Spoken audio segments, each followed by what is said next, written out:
Okay, so we've done a number of episodes, deserving listeners, about Dungeons & Dragons therapy with Adam Johns and Adam Davis on the podcast before. Welcome back to the podcast, Adams. Thanks, Kirk. Thanks so much for having us. As some of you know, I am board president of a nonprofit called Game to Grow, which promotes the use of Dungeons & Dragons and other tabletop role-playing games, and really games of all sorts, for therapeutic purposes and also for help with communities, building communities. That's our big mission, is to use games to benefit society and people and communities and families and kids and schools. And Nice. it's a massively untapped resource, as evidenced by the fact that you, Adam and Adam, have kids and young adults who are dying to go to therapy and would love to go maybe all day long. In fact, today you just came from a camp in which you essentially had kids in therapy and sort of therapeutic skills developing Dungeons & Dragons groups all day long. So you basically had 6 hours and they were dying to go to therapy. So the fact that that happens, which makes sense, is and the fact that it's almost never utilized, and how many kids are being dragged to therapy and they're just like, I don't want to go to skills developing, I don't want to go to skills training or social skills training groups, I don't want to do social skills training.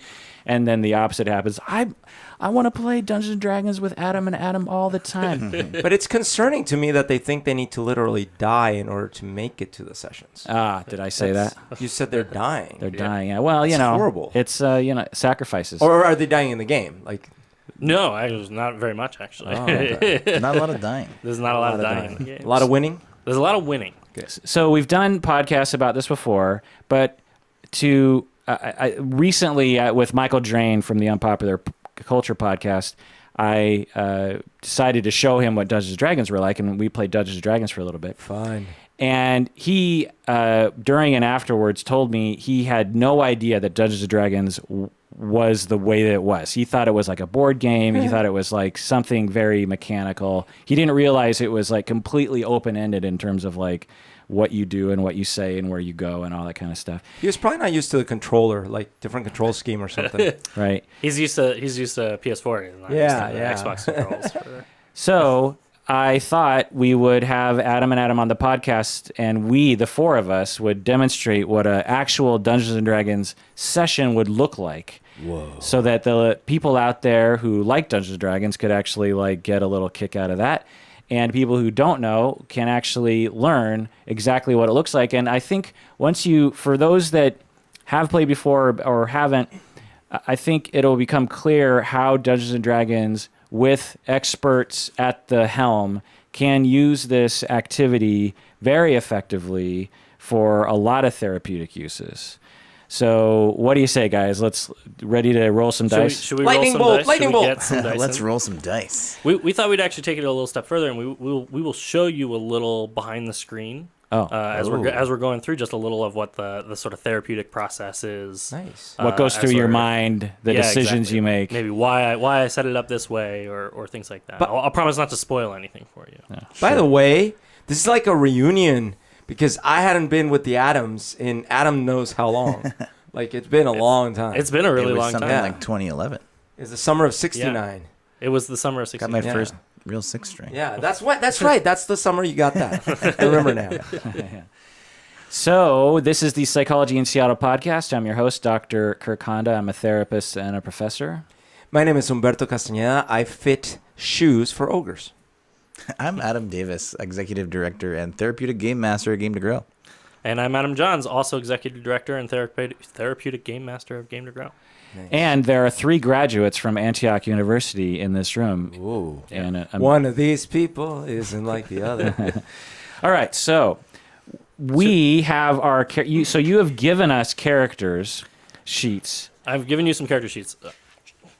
And we have decided in advance our backstory. That's right. So I decided to play the cleric, and he's a dwarf. So if you're familiar with Lord of the Rings, think of Gimli, the dwarf, or if you've seen The Hobbit, you have the 12 dwarves that accompany the Hobbit, Bilbo, and Berto, your character is Rollo the Cruel.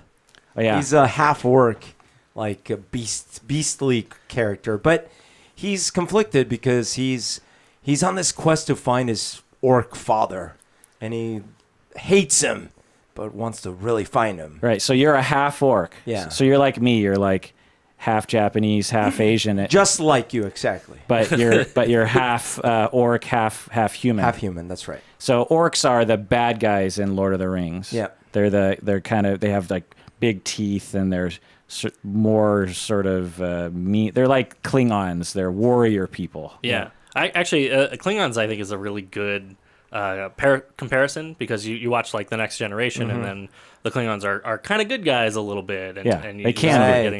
getting to know them, but they're often portrayed as the bad guys in the early parts of the series. Orcs are kind of the same way. Yeah.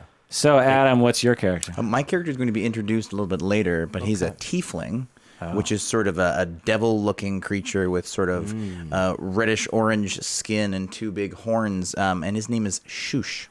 Are they half demon, or are they just of the demon plane? Complicated ancestry. Yeah. People aren't quite sure the origins of tieflings. Okay. It could have been magical dalliances. It could have been an opportunity for the gods to intervene in the material plane. Nobody's really sure. Adam's Serious. an enigma. A lot of mystery. I'm a question wrapped inside enigma. So actually, the way you described it, Kirk, about it being sort of Lord of the Rings-esque, is a really good way to think about D&D. Okay.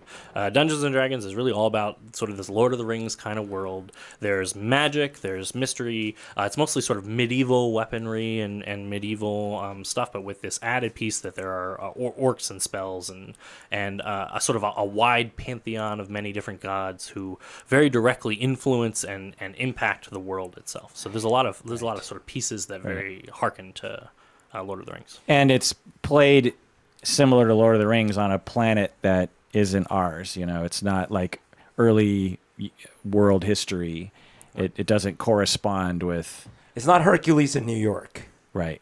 Right. Yeah. Exactly. There's no timeline. We can't point to it and go, "This is the 1400s," or "This is Spain" or something. Right. It's just like it's analogous to our world, but definitely not the same. And it's more magical than Lord of the Rings. Meaning, the magic is more explicit. Mm-hmm. Like there's fire walls and things like that, rather than influence. Yeah, I mean, in Lord of the Rings, Gandalf, has to put a lot of effort in just to like make a little light appear at the top of his staff and stuff like that. And Kirk, you're playing a cleric. You can do that at like a snap of your fingers. You're right. Super good at that kind of thing. So there's a lot of pieces of this. Magic is much more prevalent in this than it is in the movies. Right. So we're going to set up a few things, and like Lord of the Rings, this is going to be a brand new, totally different world. This is also a different world from the Dungeons and Dragons normal world. There's a lot of like IP from Wizards of the Coast for Dungeons and Dragons. We're actually going to be doing like a custom little thing, which is how we play our games. We make all custom worlds, and we want to immerse the players in a part of that. So I'm going to have your help in crafting a little bit of this world as well. Okay. I'll kind of ask for those moments. Sweet. We're going to start things off. And Kirk, what's your character's name again? Thrain. Thrain. All right, I'm going to write this down so I can keep track. Okay. I'm using a Lord of the Rings reference. That's spelled with a G? No, Thrain. And then Humberto, what's your character? Grollo the Cruel. Grollo. The. Do I have to use the full title every time? Every time I address? No. Grollo for short. GTC. GTC. Grollo for short. Thrain and Grollo, you have heard tell that there is a town that is nearby to where you are that is paying a hefty sum of money for a problem that they're having.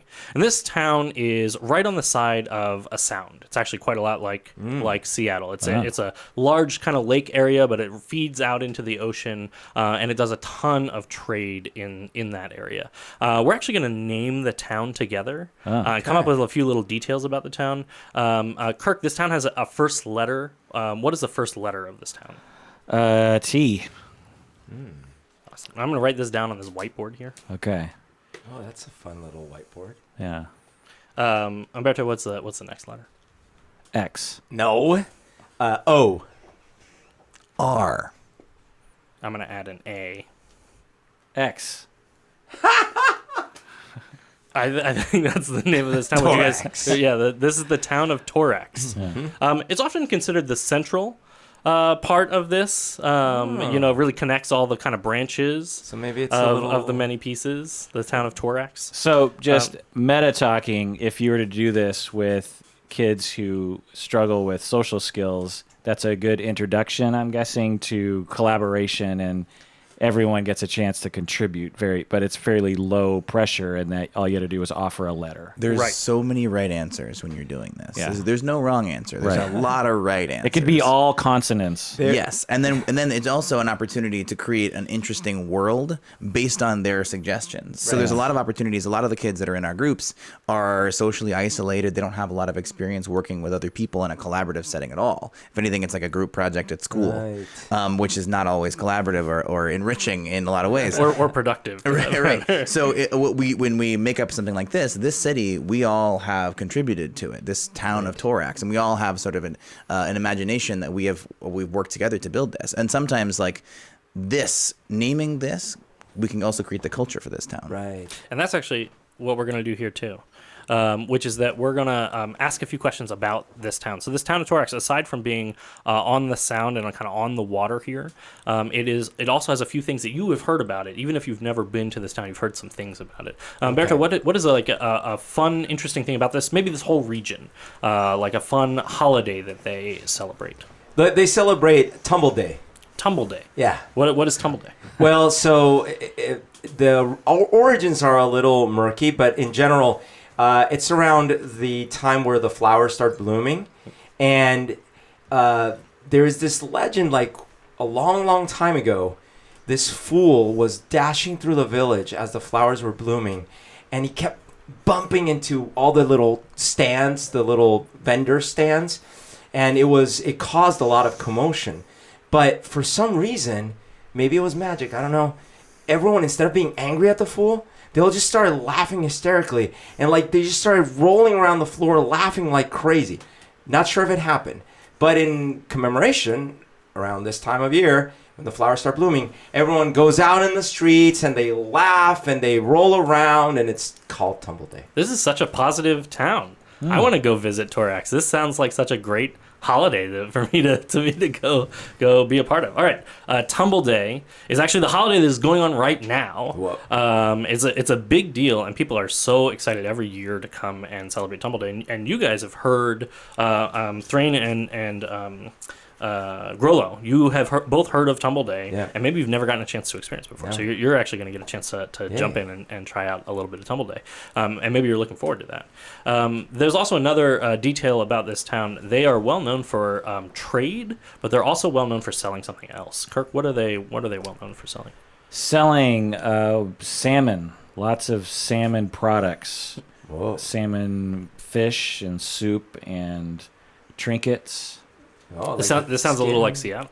It's starting to. It's starting to sound a little that direction. They love their salmon products, and actually it's extra big on Tumble Day because mostly they get a lot of tourism, and so it's a really big day to pull in a lot of salmon products. They toss the salmon at the market. They toss the salmon. It's a tradition in this town that they toss the salmon, but they just throw it at people.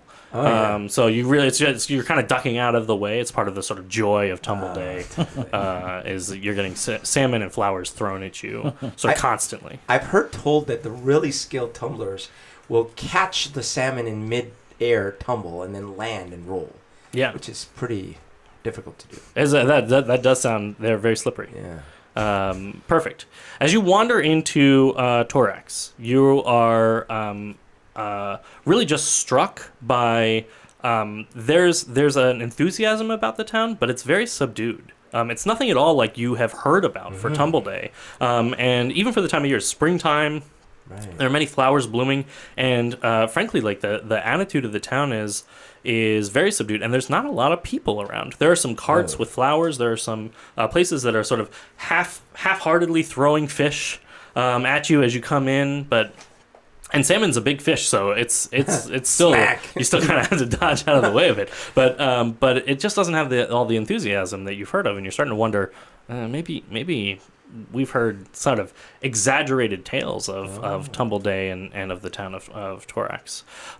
So what I'm going to have you do now is I'm going to have you roll some dice. So both of you have some dice there with you, and you have some places to roll some of those dice. You can see I have a whole bunch of different dice. You don't need to roll all of them. You can if you want. just Letting the audience demonstrating. hear the Be a part of the dice Yeah. experience. Dice are one of the most fun parts of Dungeons and Dragons. The die that we're going to use almost all the time is the 20-sided die. So if you can find the die that has the most facets to it, that's perfect. That's Fascinating. the 20-sided die. Pretty much anytime I say, go ahead and roll a blank, what I mean a 20-sided die check of some kind.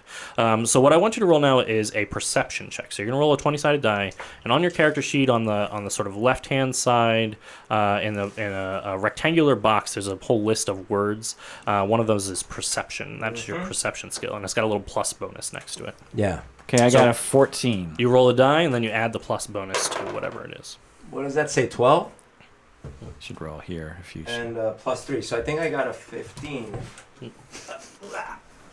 Yeah, I got a 15. Okay. 15.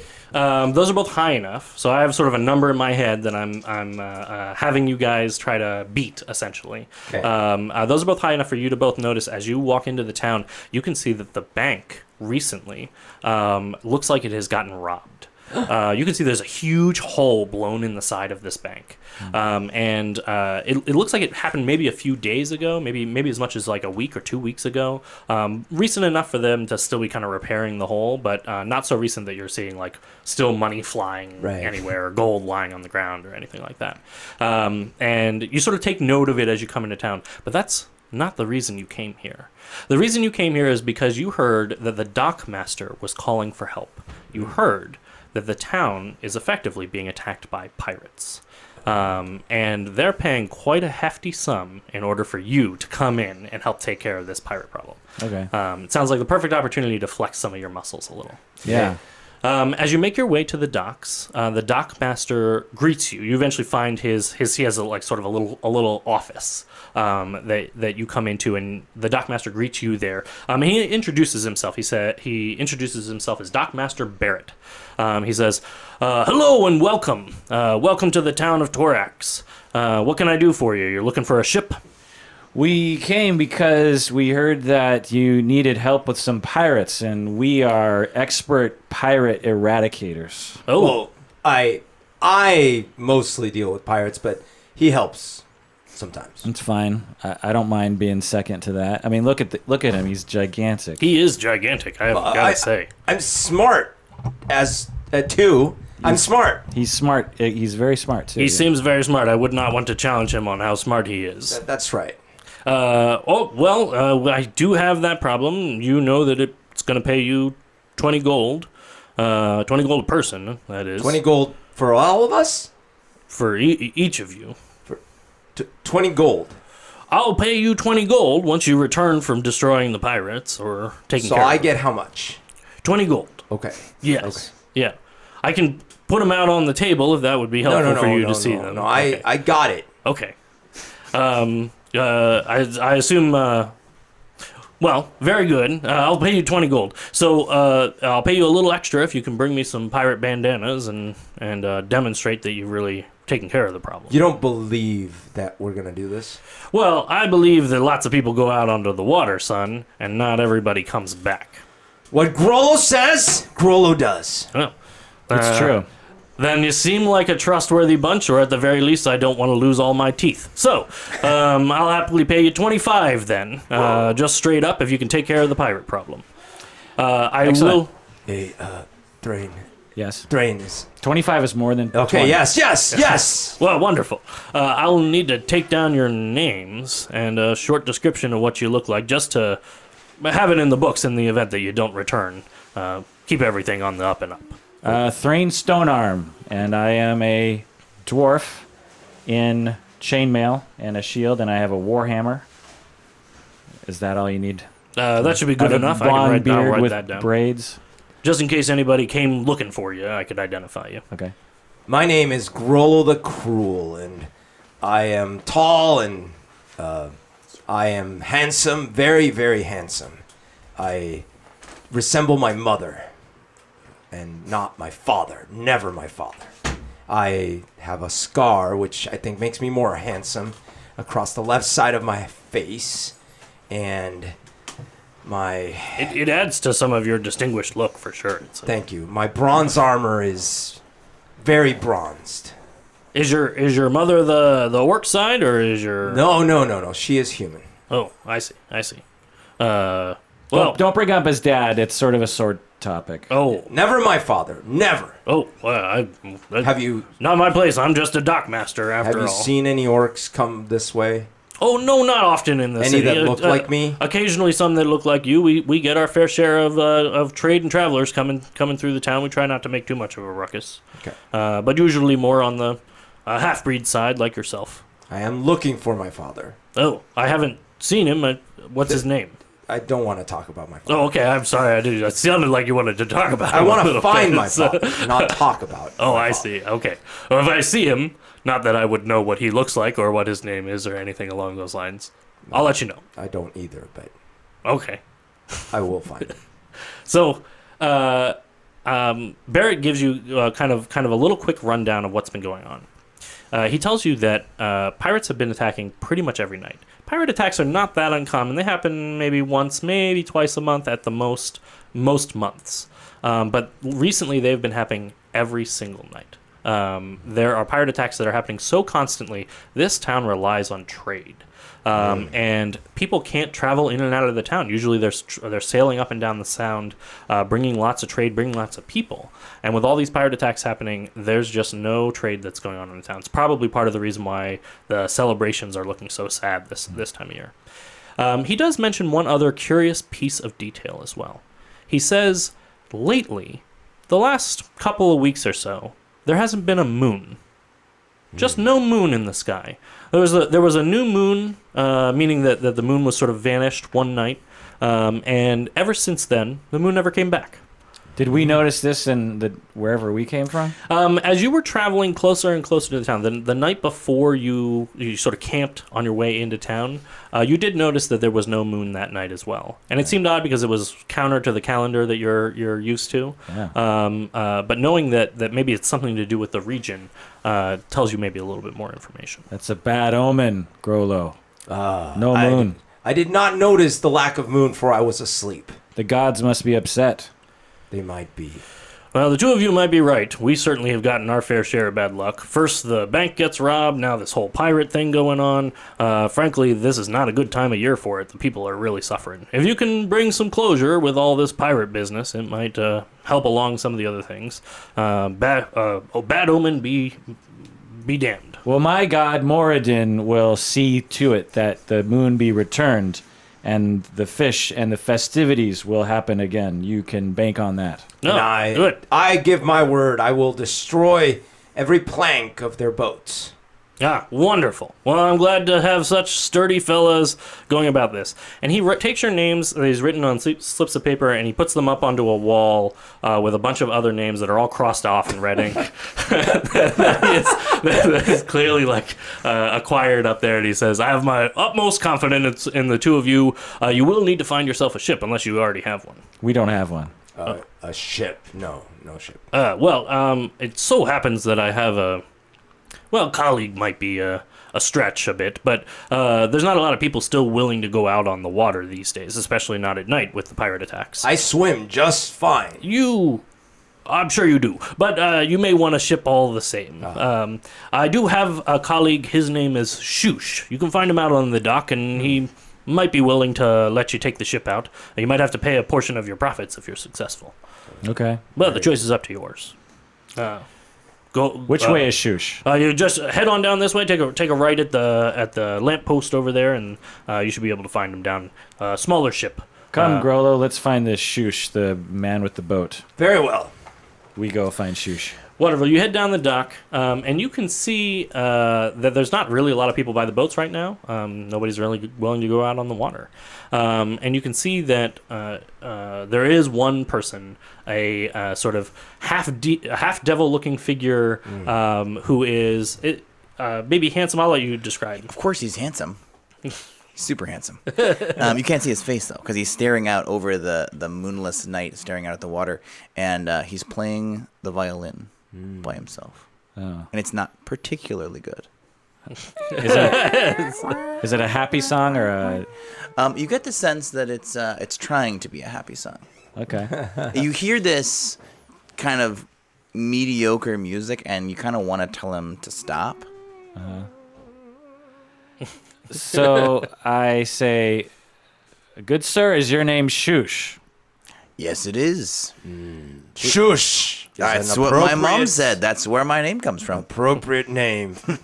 We were told to come to you, I guess, to find if you might be able to take us to find where the pirates are so we can Oh, you're looking save the for city. pirates. Yeah. Thrain, please. What was this music you were playing? Ooh, I'm a bit of a player. See, I spend a lot of time out on the ocean by myself or with my friends, and I like to sing some songs and play some music. It cheers everyone up. But what is this called? I recall it from my youth, but it was played much better. But what is it called? Oh, I'm still practicing. This is called a violin. The song. What is the song called? Oh, I wrote it myself. It's Untitled 407. Oh, okay. It reminds me of something.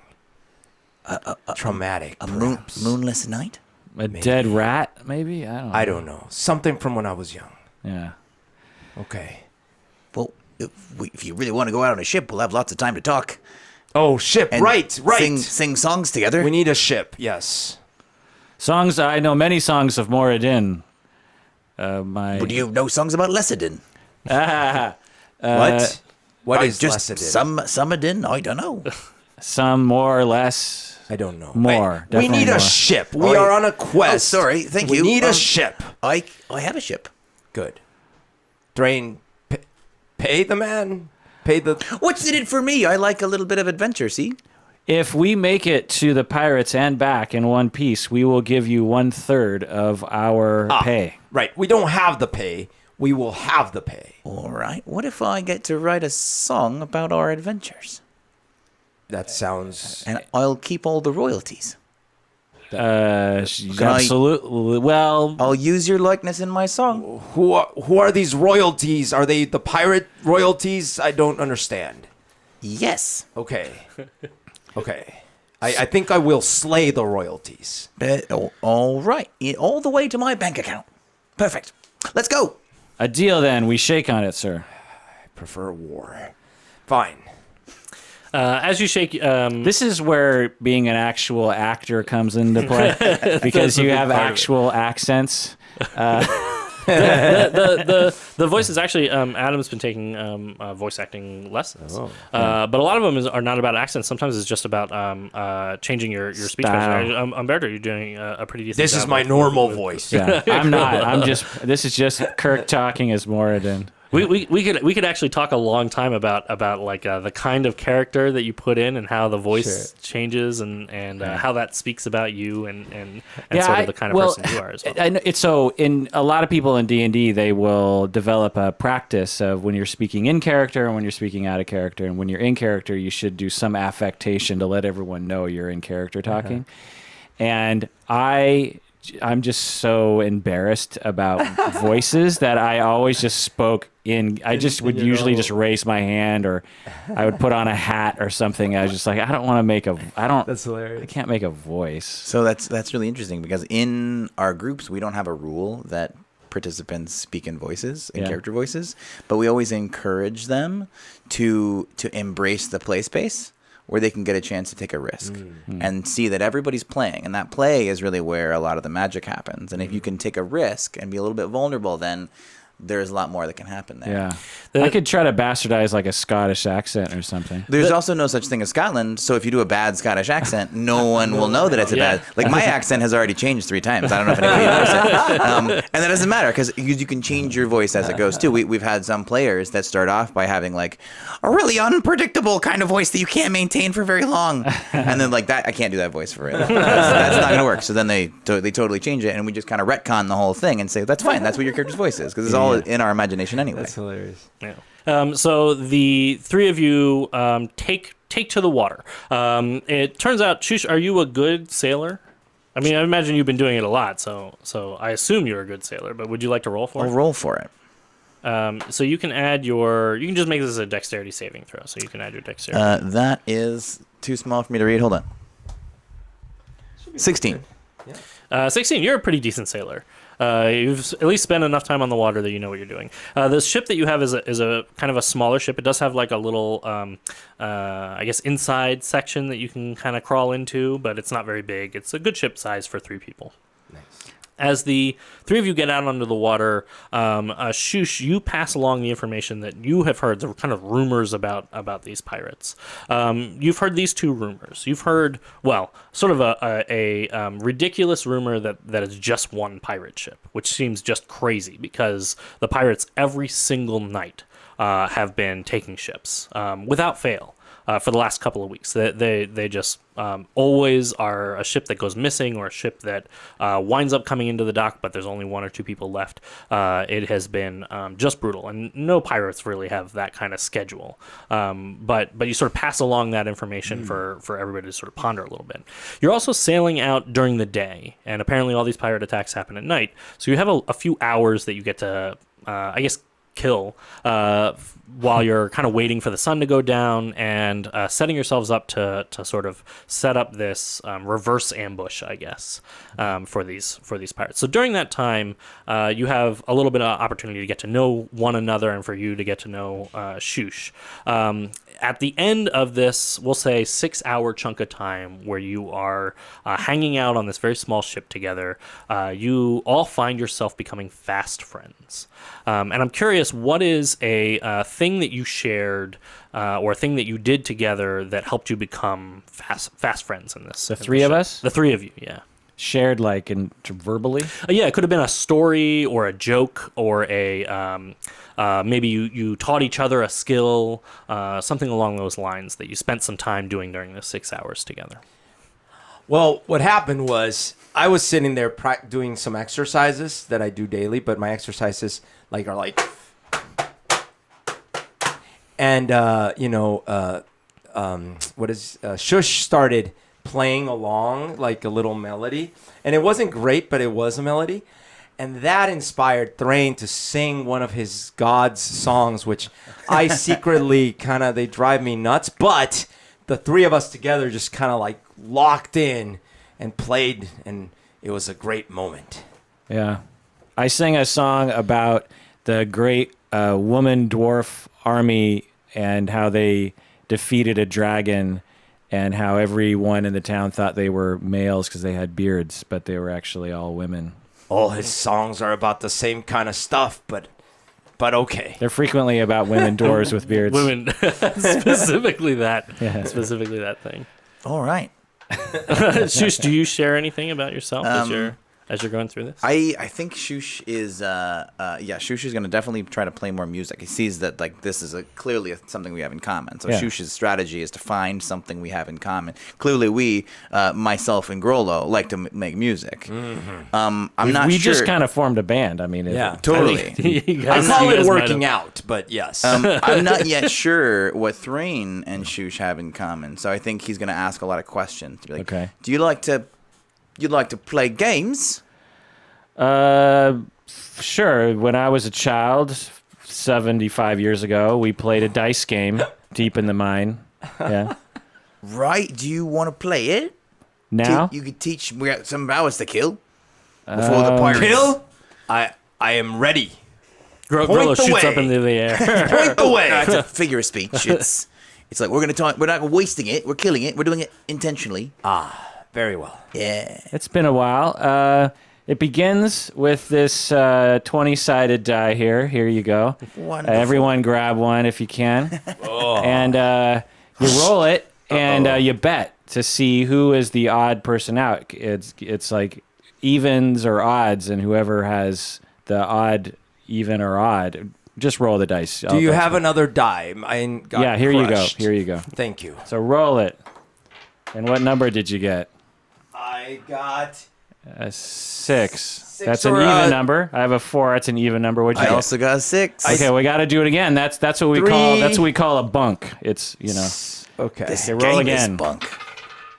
Okay, you got an 11. That's a No, 2 ones. that's, 2 ones. Yeah, that's an odd number. I got 18. That's an even number. I got a 10.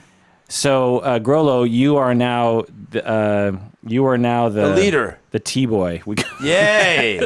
Very interesting. We call the loser the T-boy. Wait, the loser. Yeah, you're the loser. I am the loser. You're the T-boy. Why? That means you go get T for us. I got more ones than you. Yeah, it's true. Which means you're now the T-boy. I see T getting as a great honor. You know, I really do miss this game. This is like a really fun game. Well, I'm glad we've connected Thanks about this. for right? asking me to play. Sure, Yeah. sure. So, when the pirates come, do we have a plan? I'm not much of a fighter. I suppose we... He goes first. I go Punch. second. What can you do? I play the violin. Okay.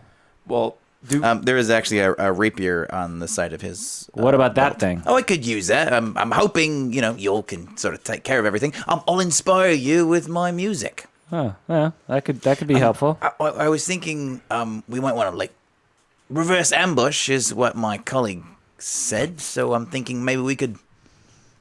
okay. Look so like we're going to be ambushed. okay. So we are going to pretend that we're helpless. Oh, yes. I will hide. Very devious of you. That's I smart. will hide. So as they arrive, they don't see me.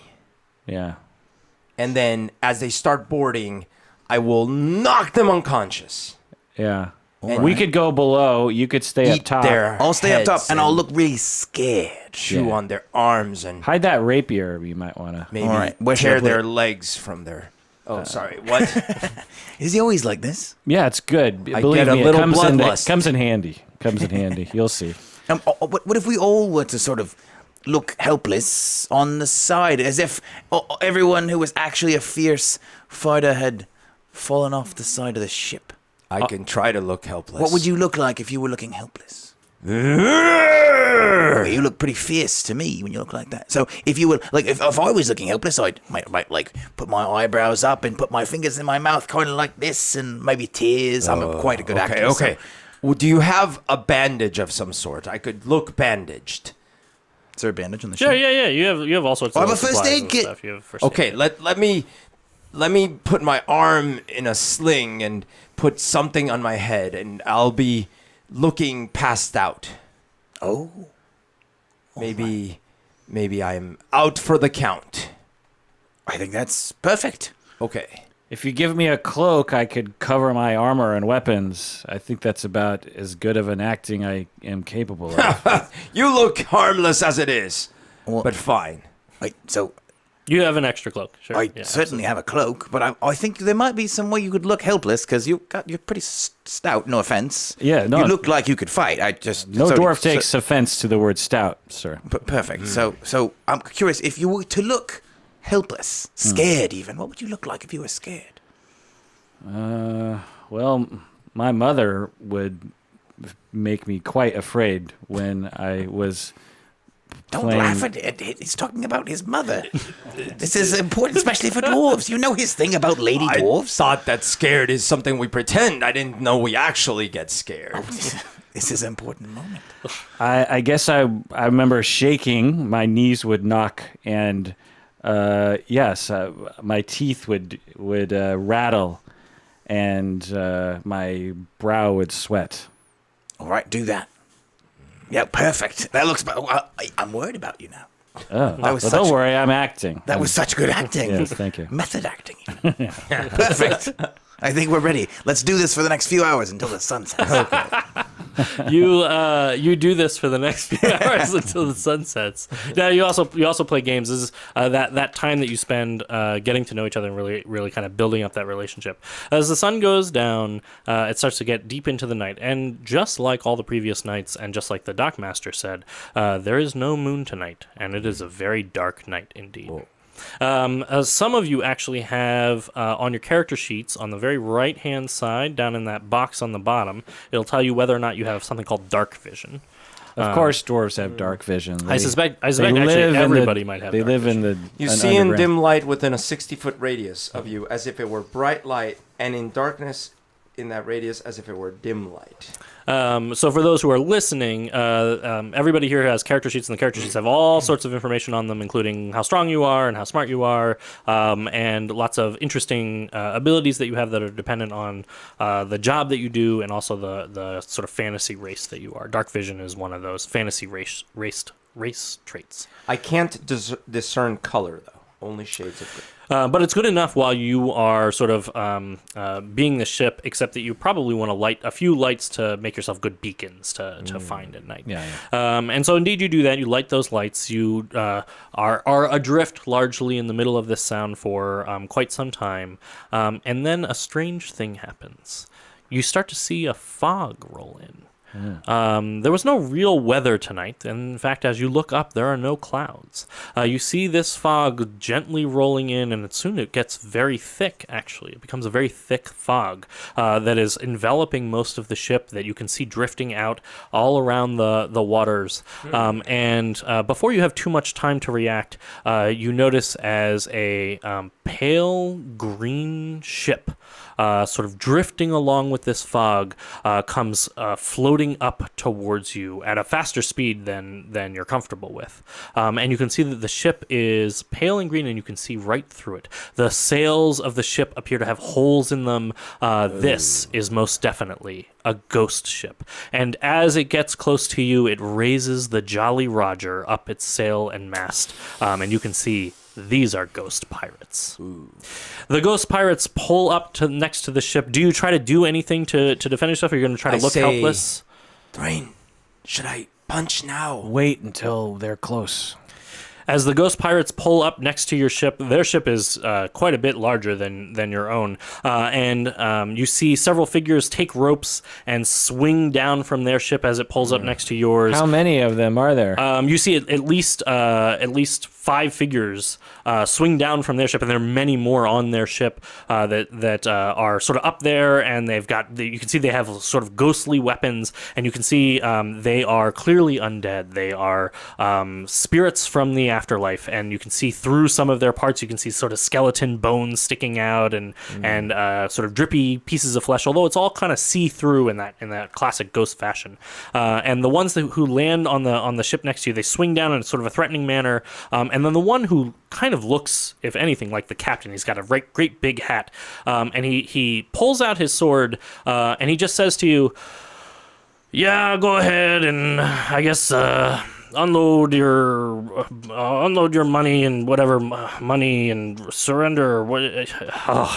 Everybody, roll me insight checks. I got a 12. 12. What do I have? The insight skill. So this is down in that same place where you found perception. If I don't have a little dot. The dot just adds you a little extra bonus. Oh, I see. So if you don't, it's already factored into the number. So if you don't have a dot, it's just the number. That's Ignore the dot. Ignore the dot. Yeah. Okay, it's got +1, and I got a 6. So you got 7. Okay. And what was yours? 12. Oh, okay. I got a 9. Awesome. The Grollo and Shush, the two of you aren't really. You're mostly just staring at the fact that these ghost pirates kind of are attacking you or standing there. Thrain, you're picking up. There's something going on with these ghost pirates. Like, if anything, he looks kind of bored, or maybe like dejected or sad, almost. He's really not putting I mean, it's weird to say because he's a ghost pirate. He's not putting a lot of effort into this. And the other pirates are all kind of doing the same thing. They're sort of drawing their swords, but it's really half-hearted. And the Captain Ghost Pirate is sort of, he's like gesturing with his sword, and he's kind of like looking around, and he's really not paying a whole lot of attention to any of this. And he's like, go ahead and I don't know, take, if you have any money, just dump it onto the deck. There, put your money and dump it onto the deck, and we'll go ahead and take you over, and I guess we'll grind your bones into bread. That's what we mostly do these days. Look, I'm so sorry about this. Usually it's a lot more flashy and it's a lot better, and I feel a little bad. You're really not getting the full experience. It's normally a much. It's threatening, right, boys? And the other pirates kind of turn and they go, yeah. And one of them's like, yeah, usually it's a lot more threatening. Sorry, I guess. I grab my Morden symbol and I fling off the cloak and I say, you will get the full experience of Moradin's glory. And I try to turn all of the... Awesome. And I say, as he's doing this, I say, Thrain, not yet. I think not yet to punch. You're gonna turn. Yeah. So turn undead is a special cleric move that you can do. Would you read what turn undead does Yeah, it's if undead, and these are undead since they're ghosts, are within 30 feet, then they have to roll a DC 13 save, or they have to run away from me. Essentially run away from the glory of Morden. It's similar to, in our world, when a Christian priest would hold a crucifix up and a zombie would have to run away, or a vampire would have to run away. Absolutely.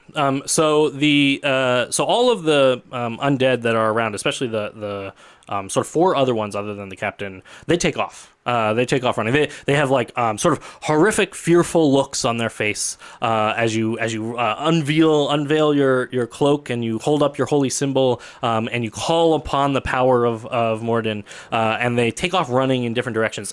Because they're ghosts, they just sort of run through the air off the ship.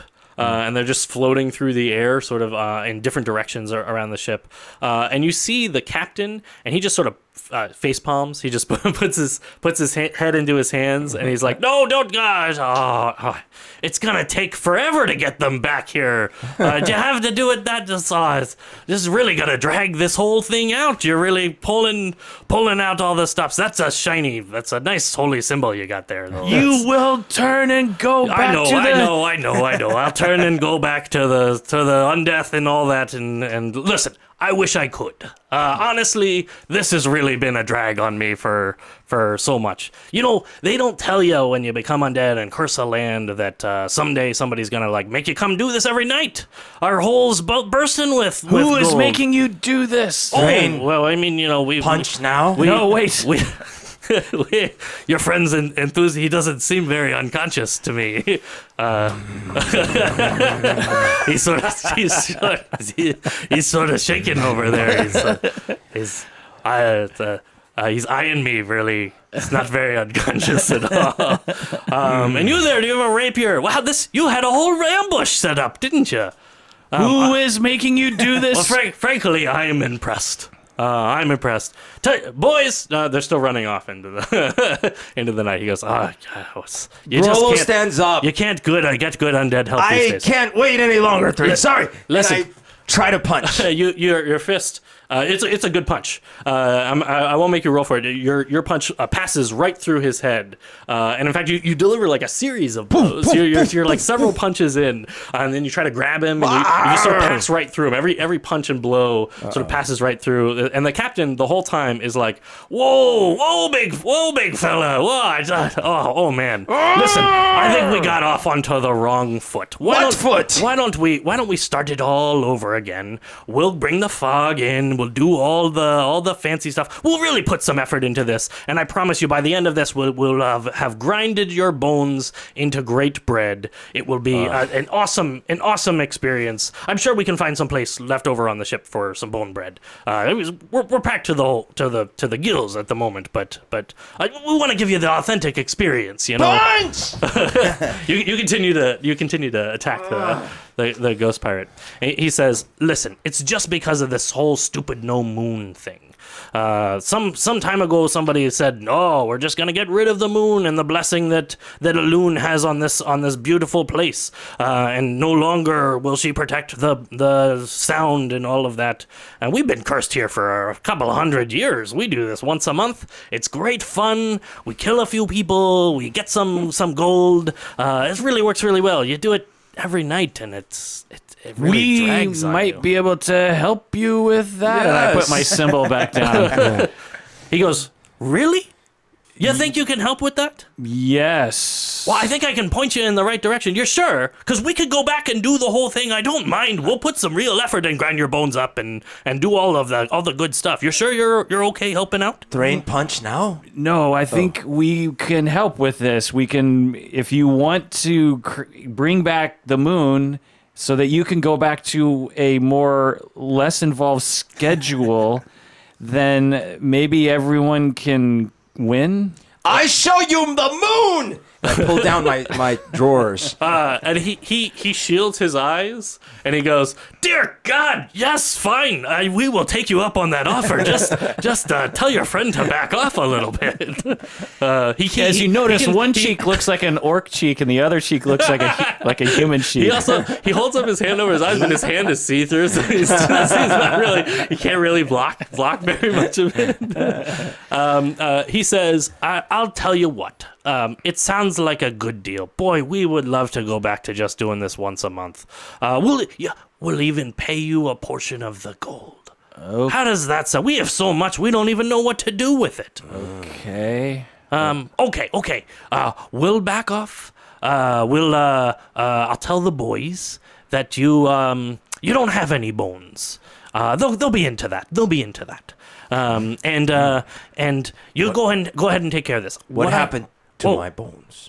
I don't know. You're one of those strange no bones ones.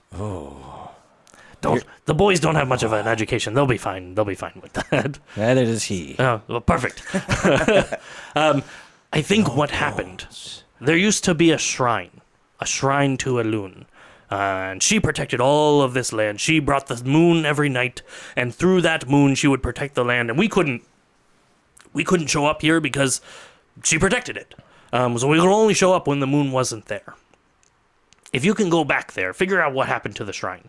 Maybe you can bring back the moon. We can go back to doing this once a month. You know, everybody's happy. The occasional person gets ground up into bone bread, but we don't have to do it every night. Okay. Oh, sounds... Wonderful. Shake on it. Shush, what do you think? Sounds better than becoming bread. Yeah. This bread, is it tasty? Oh, it's delicious. Would you like some? I think so, yes. Grollo, no, it's No. He it's- pulls no, out no. a little loaf of bread. it's also see through. All of him is this see through green. And he hands the bread over to you. And your hand passes right through, and the bread just falls through the thing. And he goes, "Oh, right, ghost. That's right." Yeah, it doesn't work very well. I guess you can't have any of the bread. I apologize. It's really good. And he pulls another loaf out and he takes a bite of the bread. He goes, "It's kind of a ghost delicacy, I guess. I could give you the recipe." Please do. He writes down the recipe and hands it to you on a ghost piece of paper. This keeps How many times can we do this bit? my bones are gone. I don't have a recipe. Can I borrow that pen at least? He hands you the- Drain, help. he says, let's shake on it then. It's the same. He goes, "Oh yeah, this is not working out very well." Listen, before the fellas run back, I'll tell them we let you go due to the lack of bones thing, and they'll feel bad enough for you that they won't really want to come after you anyway. Head to the island. It's the island of. We're gonna name this island together. Adam, what is the first letter of the name of this island? A. Oh, it can't be all consonants. L. G. R. Y. Algray. The island of Algry. He says, The island of Algri is probably where you'll find the shrine. I think we can't go there because, it's land and ghost pirates and all that. But if you can go there, you might be able to figure out what happened to the shrine and bring the whole thing back into balance. I really do appreciate your help. You sure you don't want us to do the bone bread thing? One final offer. Pretty sure. Okay, all right. He whistles with his fingers, which kind of gives a signal to all the guys on the boats, and he goes, and he kind of motions like he's saying it's off kind of thing, like a big sort of finger across his throat, and he shouts up to them, "No bones!" And all the men on the boat are like, "Oh, all right." Shushi's gonna do his best, like acting school impersonation of having no bones. He can, like do the worm. On the And then I'm still, Grollo is still looking at his arms in wonderment, like no bones. Whoa. Perfect. And he kind of swings back onto his ship. Eventually, the other ghosts also come back from their fear. It lasts quite a long time. It was an effective spell. And they sort of come back onto the ship as well. And the captain kind of salutes you off as the ghost ship sails on, and the fog along with it. And they sail off into a different direction. Everybody, roll me a history check. 19 plus something. History. 16. 18. Need my reading glasses. Yeah, the text is a little small. 10. 18. Oh, so 18. Wow. 16, yeah. Wow, Shush, you actually don't really know this. I have a +6. You've been on this sailing roll. around here. I'm terrified of ghosts. Yeah. And I'm doing the worm on the deck. Yeah. You keep it up while the ghost ship is. I want to make sure that they leave. They really believe you have no Yeah. bones. The two of you have heard of the island of Algri mostly because it's supposed to be sort of this cursed island. Island is a super generous term to this thing. It's more like a rocky outcropping that like sticks out from the water. There is supposed to be a shrine at the top of the island that lots of people have talked about. You've heard those stories, and there's just nobody really goes there because there's no farming land. There's really nothing on the island. It's just a rocky outcropping. But you've also heard stories that people go there, and then the goddess Elune strikes them down, who's the moon goddess that you are sort of aware of. I think I took Elune from WoW. I might have stolen that from WoW. These whatever Forgotten inspiration Realms. you get in the Is it moment. Forgotten Realms? It could be Forgotten. They might Realms. have taken it. It's totally possible. So you know of this place. For Elune. For Elune, yeah. Elune guide me. Elune guide. That's from back in my WoW days. So you know about this place, and it's not terribly hard to find. And even though Shush doesn't know it, you think you could probably give him an idea about where it is to help him get in that direction. It doesn't take you very long to get there either. It's a couple of hours of sailing, and you're out to this rocky outcropping. 12 parsecs. It's 12 parsecs. It's the fastest ship in the fleet. As you pull up, you find that there's actually sort of, well, we'll say generously, another ship that is already docked at the island of Algri. But it's generous to say it's another ship because it has clearly been totally destroyed. It has been burned down, and it is essentially wedged up against some of the rocks against the island. And the only reason it's still there at all is because it's wedged pretty well. They must have hit the island at some speed. But the ship is totally burned down. It's sinking, or for lack of a better term, kind of hanging there.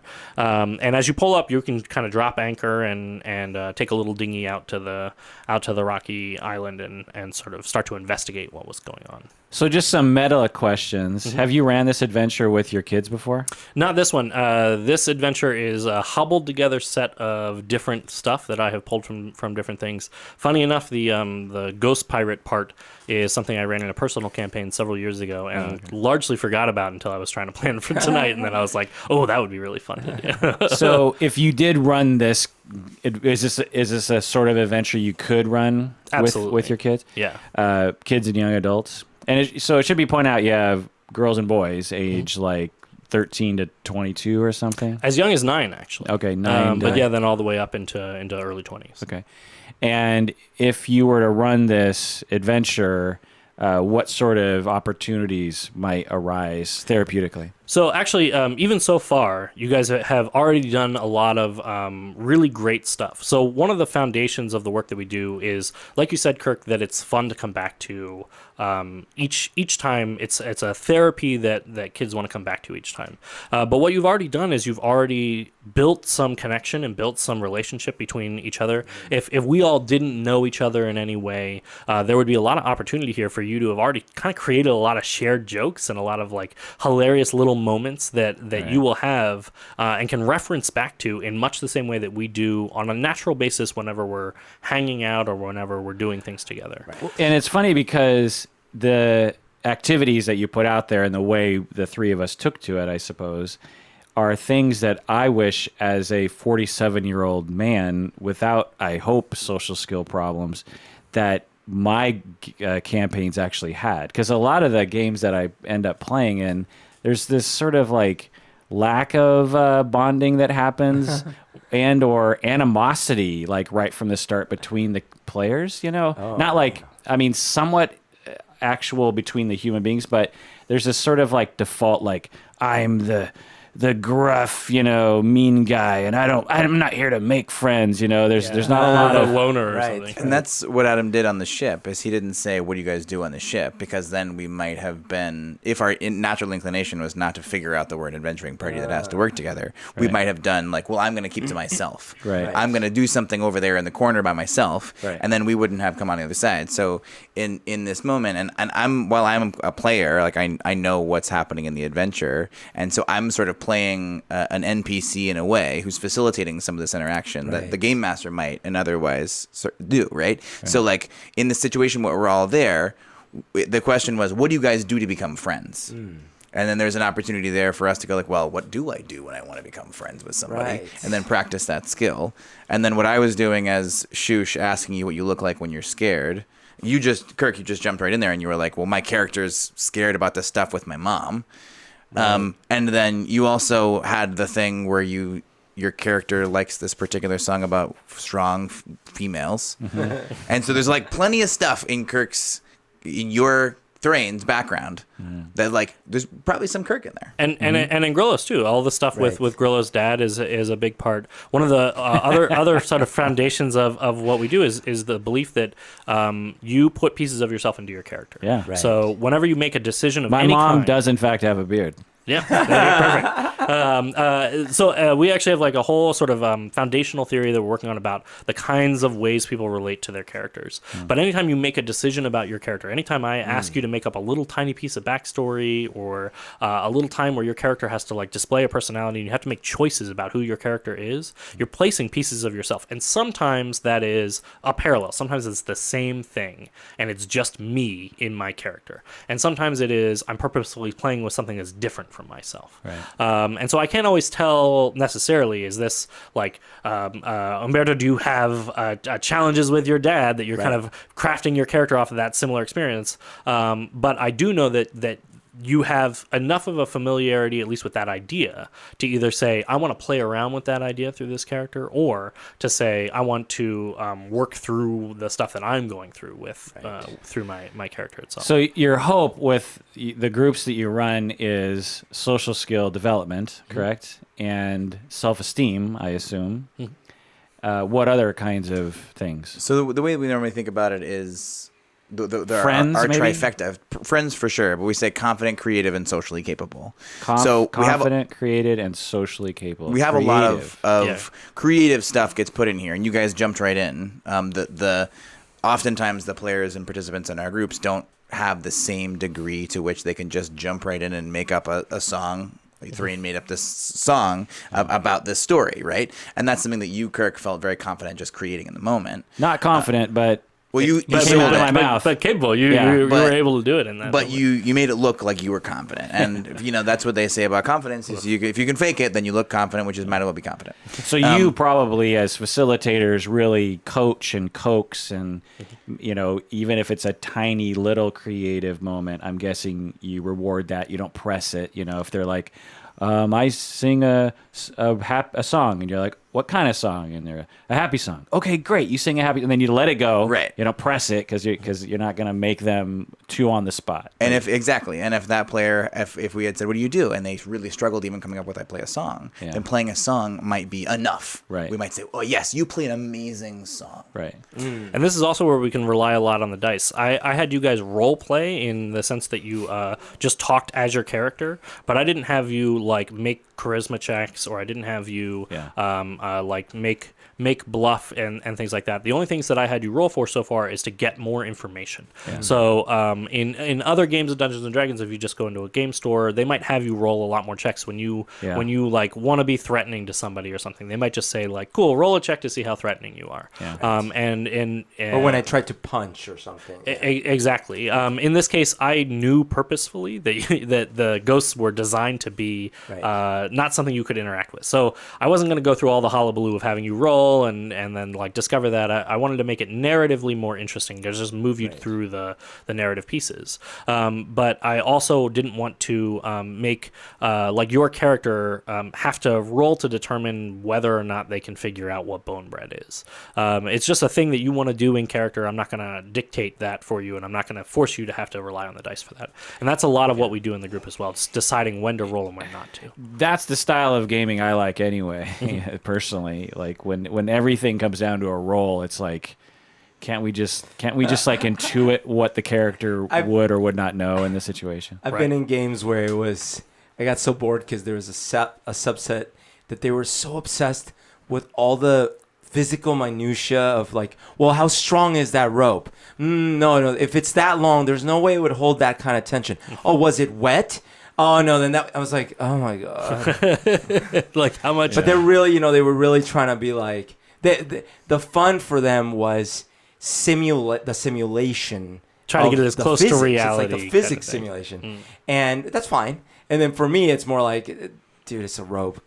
I like more the story part. And Adam and I like talking in characters and being goofy with one another, and that sort of play space that Adam likes to talk about, and that is really big in drama therapy and is a really important piece of kind of creating both confidence and ease and safety and comfort, is really about like talking in character and feeling safe enough to interject things like how you want to introduce Morden or casting spells and what your spells look like, rather than getting into kind of the minutia of what the rules actually tell you. Right. And one of the things that a big theoretical framework for what we're coming to the table with, the literal gaming table with, is that our participants often have lagging social skills. It's not that they have social skills problems or social skills deficits. We try to take a strengths-based approach. And so the kids are oftentimes have lagging social skills. They're oftentimes under-socialized.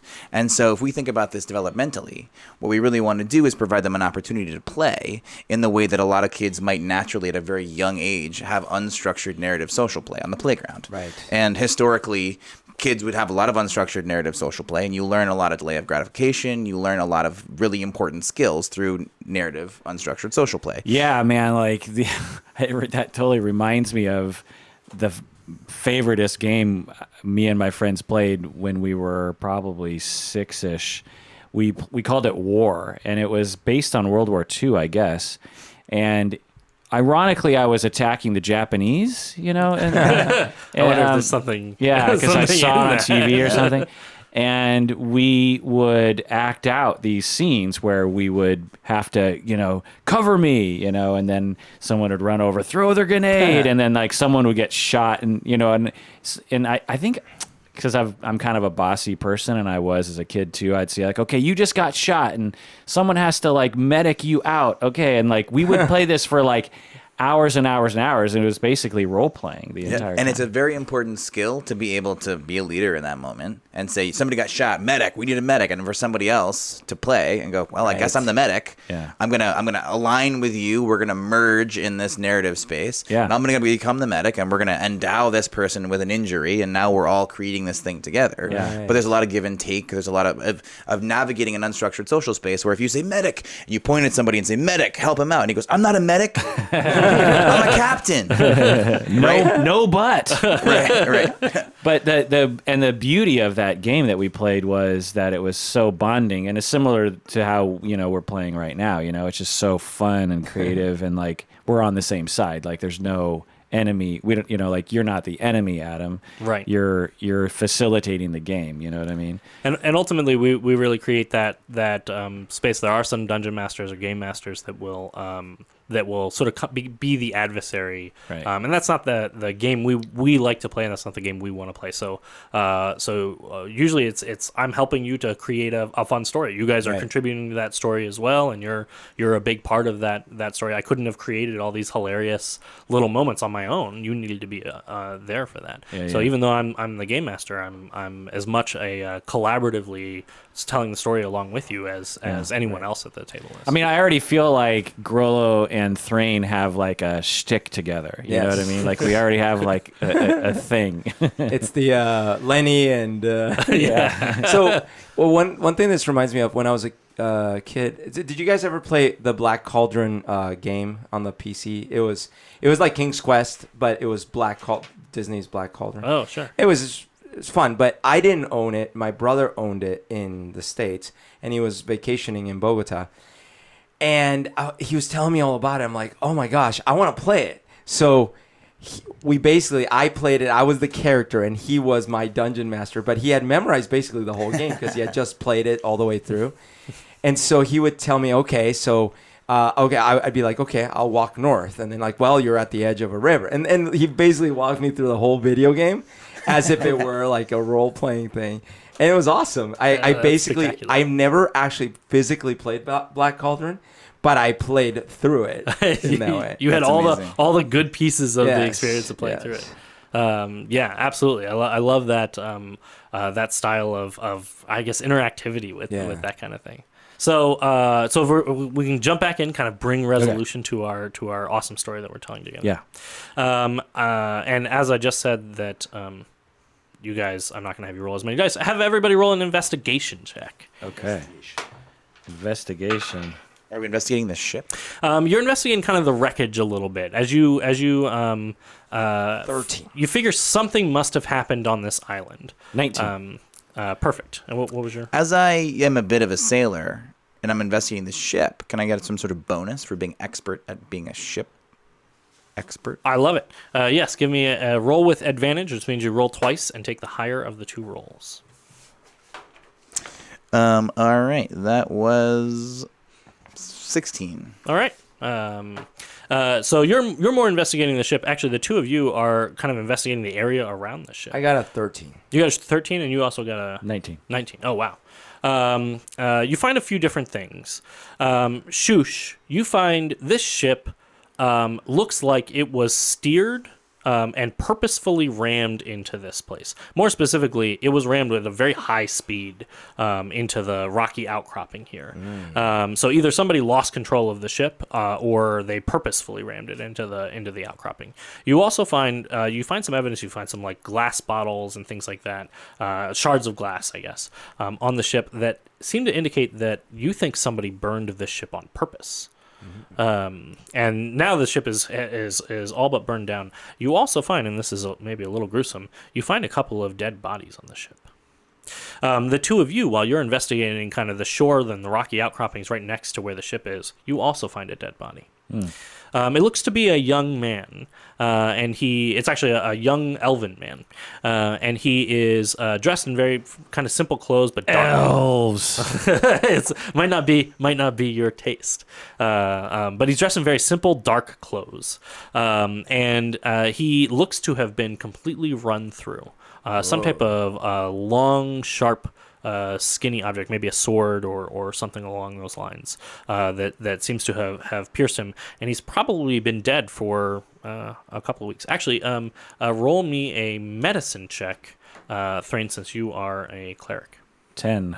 Okay, you can tell that he was run through. You can tell it wasn't any kind of sword you've ever seen before. It's sort of wider than you would imagine most swords would be. It would have to be like a really wide sword or a really thick sword or something. But he definitely it ran him right through the middle of him, and he has been killed. This elf has been run through with some strange wide sword. Well, and he's dead. I kneel down and I say, may Moradin talk to whatever elven gods you worshipped to allow you peace in the afterlife. That aren't as good. That aren't as good. Yeah. Thrain, does that work? Yeah, I'm Will sure you- his soul is prancing in some eternal tree forest of some Will you sort. say words like that at my death? I will say much better words at your death. Very well. Thrain, you find one last piece of information. A little ways away from this young dead elf that you find a pack. And in that pack, you find a journal. And it looks to be probably in his hand. Can I read it? Yeah. You skim through it, and it doesn't take you very long to kind of pick up some of the gist. Here's what you discover. The journal dictates that he is part of a group of people, him and 2 other people, who were hired to rob a bank. They were hired to go in and get something specific. A specific small wooden box, apparently in one of the safe deposit boxes. They were supposed to kind of rough up the bank and make it look like they were trying to rob it for all the money, but they were being paid a very hefty sum in order to get this one very specific item. And they were told very explicitly not to open the box. And there are several points in the journal as you're kind of flipping back towards the end of the journal where you see that he's describing that they're on the ship together, and his friend Samuel just cannot let it go. He wants to open the box. He really wants to see what's inside of it. And he keeps saying, the young man who you find out his name is Bertrude, which is a really strange name. But you find out that's his name is Bertrude. He keeps talking about how his friend Samuel just will not drop it. And every time he brings it up, Bertrude says, no, don't open the box. We're told not to open the box. And they keep bringing it up. And then finally, the final entry in the journal is, all the entries are really neat. They're dated. They're in very neat handwriting. The final page of the journal that has writing on it is in a very quickly scrawled script with no date and just the words. Oh, I wrote it down. There's something on the ship with us. And that's all you find. There's something on the ship with us. What is on the ship with us? That's what this page says. This elf, before he, I guess, passed, was worried about something being on the ship with them. Maybe that has to do with how it crashed. I found 2 dead bodies on the ship. Are they elves too? They aren't. Actually, one's a human and one's a dwarf. No, one's a human, one's a dwarf. Oh. Looks like a party like us, maybe-ish. That's many dead bodies. They were hired to rob the bank, and they did. And I'm guessing they opened something they were not supposed to open. The bank. They opened the bank. They're not supposed to rob the bank. They robbed the bank. They're not supposed to, and they got something out, a box, and they opened it, and something happened. Oh. Well, I think we should probably just fix the moon and get out. Sounds like What's a plan. in the box? We don't know. And actually, the box is not here. You don't see anything resembling a small wooden box. It is a downed ship, but you don't see anything like that on the ship, and you don't see anything like that in the pack. Where's the box? Where's the shrine?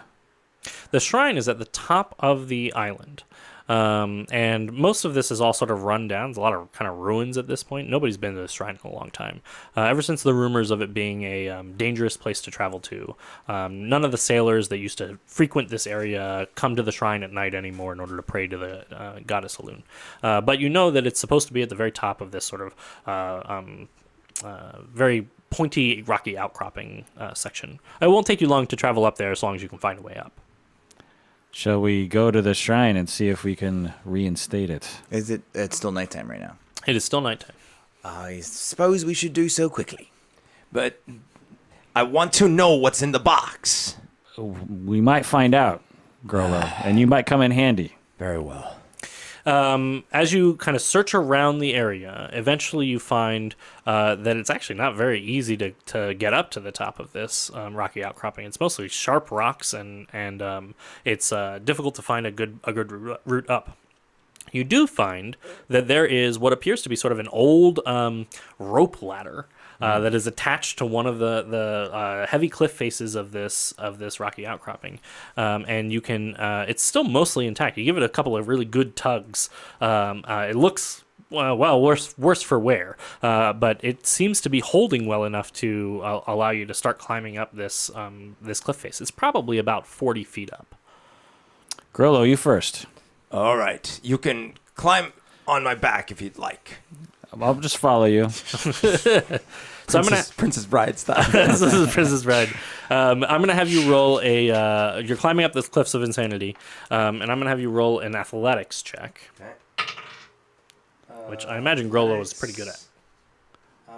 +5. Jake. 17. Oh, awesome. Grollo, you are having absolutely no problem climbing up this rope ladder. You're sort of easily making your way up this rope ladder. And you give it another good tug, even with Grollo on there. It seems like it'll hold pretty well if you want to start climbing at the same time. All right, I'll go. Athletics. 16 plus 4, 20.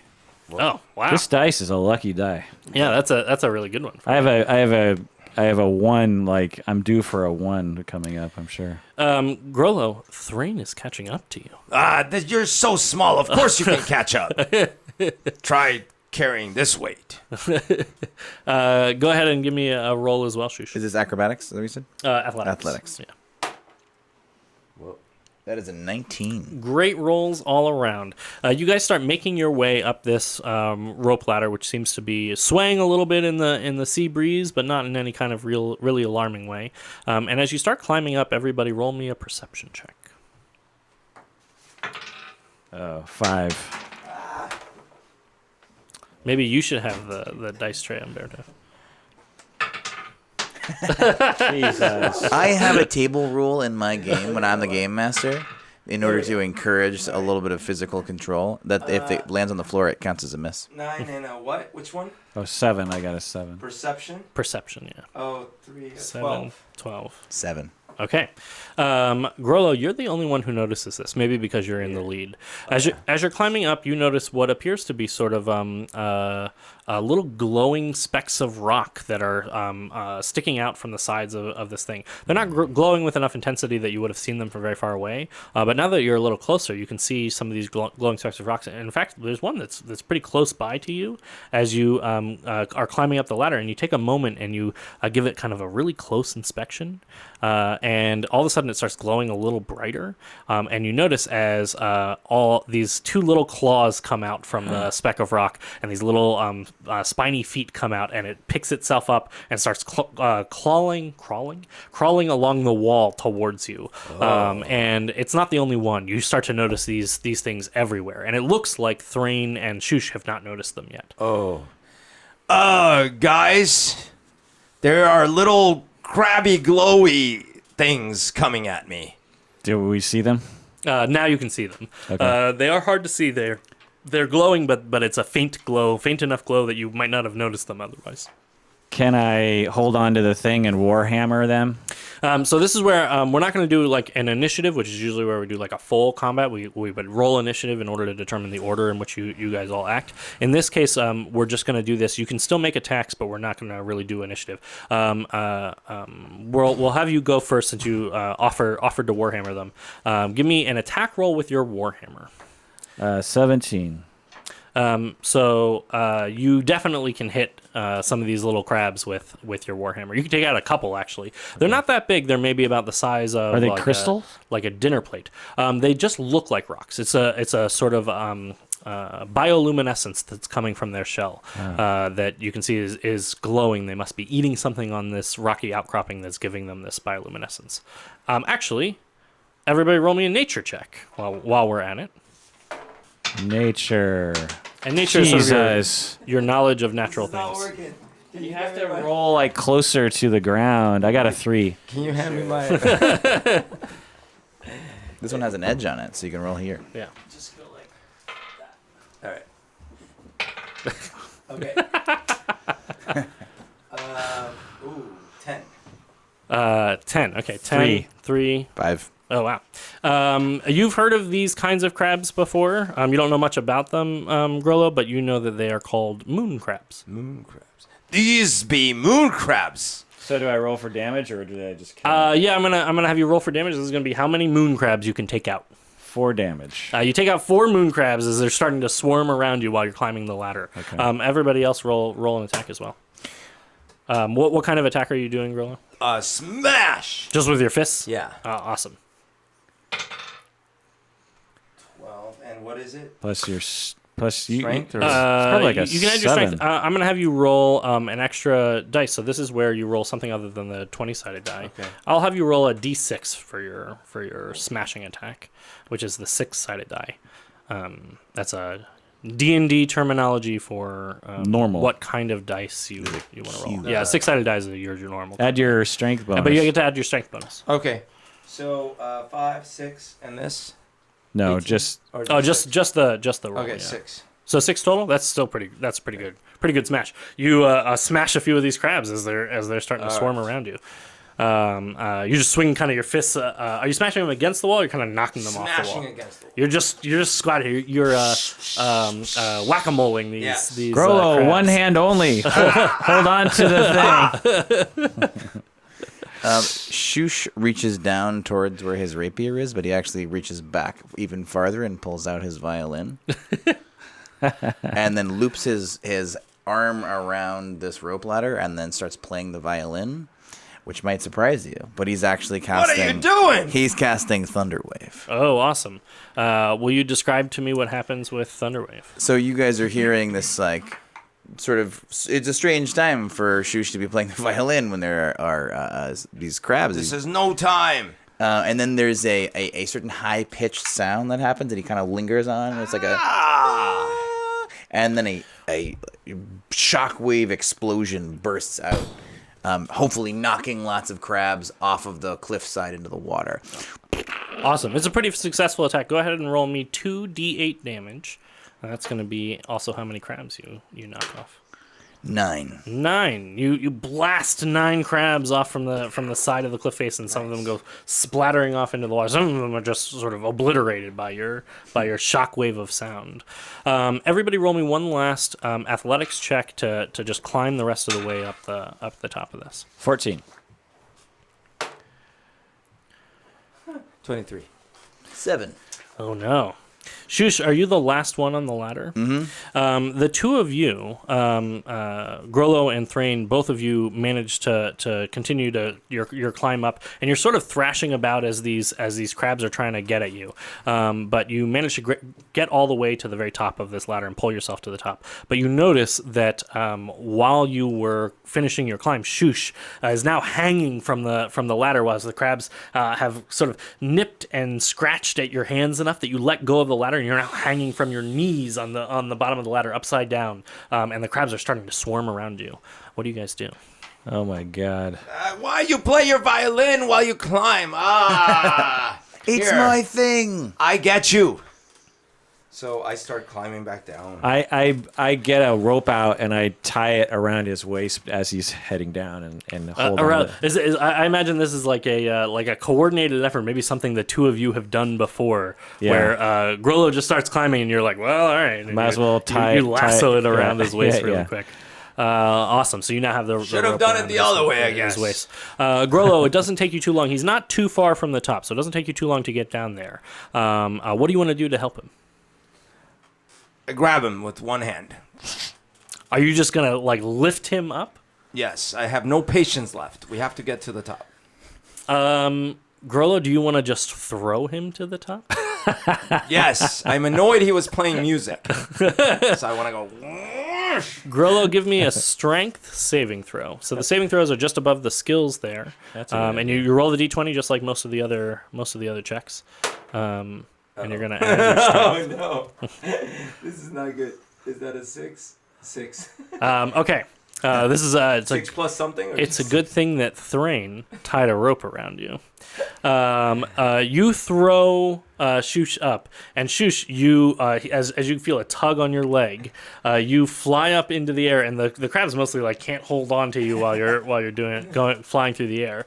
And as you fly up, you reach out to grab the edge of the cliff, but you're actually a little too far from the you threw him a little too straight up. So he reaches the top, but like can't actually grab onto anything, and starts falling back down. So what I'm going to do is two parts. Shush, you can make a dexterity saving throw to grab onto Grollo. Okay.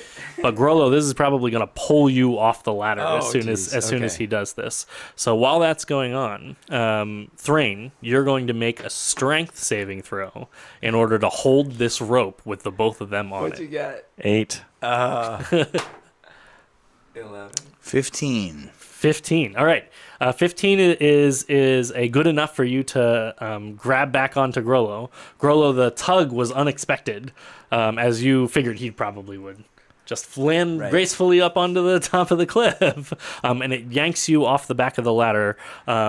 Thrain, you are grabbing onto this rope, and it just pulls you right down the top of the cliff. So I'm gonna have you make one last check, Thrain, to grab, to let go. To grab, to like. Yeah, I hold guess them? Okay. unless you Strength check? would No. just let go. Yeah, I just don't want to go over. Give with me a him. strength check. Another 8. Another 8. Okay, so here's what happens. All of you go plummeting down this cliff face, basically having been thwarted by a whole bunch of crabs. And as you come crashing down, you're all going to take a little bit of damage. Yeah. Nobody's going to die in this thing as you fall down this cliff face, but it definitely sets your ego back a little bit as you have this sort of for damage? whole thing happen. So what I'm going to have each of you do is roll an 8-sided die, and that is how much damage you're going to take on this fall 5. for yourself. 5. Okay. In your character sheet in the very center block. Oh, I have The some pencils for you. big square. That's where your hit points are. There's a very very tiny text font that says your hit points in that big See, square. current hit points. Do you see, Berto? Right It's underneath right under your armor the shield, class and right- your initiative. 40. Yeah, it's tiny. Okay, 40. You have a lot of hit points. But That's the barbarian way. But this doesn't. This is straight from hit points, no armor. Correct. Yeah. Yeah, in Dungeons and Dragons, armor just is a representation of whether or not you get hit, so it doesn't reduce damage. So I go down to 35. Correct. Yeah. Back to the drawing board. It's a bruise to your ego. The three of you take a little bit more time this time climbing the ladder, and it's not nearly as difficult now that you know that there are these crabs. Honestly, you light a torch and the crabs don't bother you at all. Next time I throw you, you get all the way up there. Throw me farther up next time. I threw you plenty far. It was Thrain, you must hold on strongly. We'll do both. Farther and more towards the cliff face. That was very diplomatic of you, Thrain. Fine. I like the idea that there was a moment where Shush and Thrain were eye to eye, but too far apart from each other to like grab on, and Yeah. and Shush was like reaching his hands out and was like, Right, hang time. you do climb your way to the top of the cliff face, and you are a little bruised and a little battered, but you are now up here, and you can see that there is what appears to be a old and somewhat weathered, but very nice looking shrine to Elune.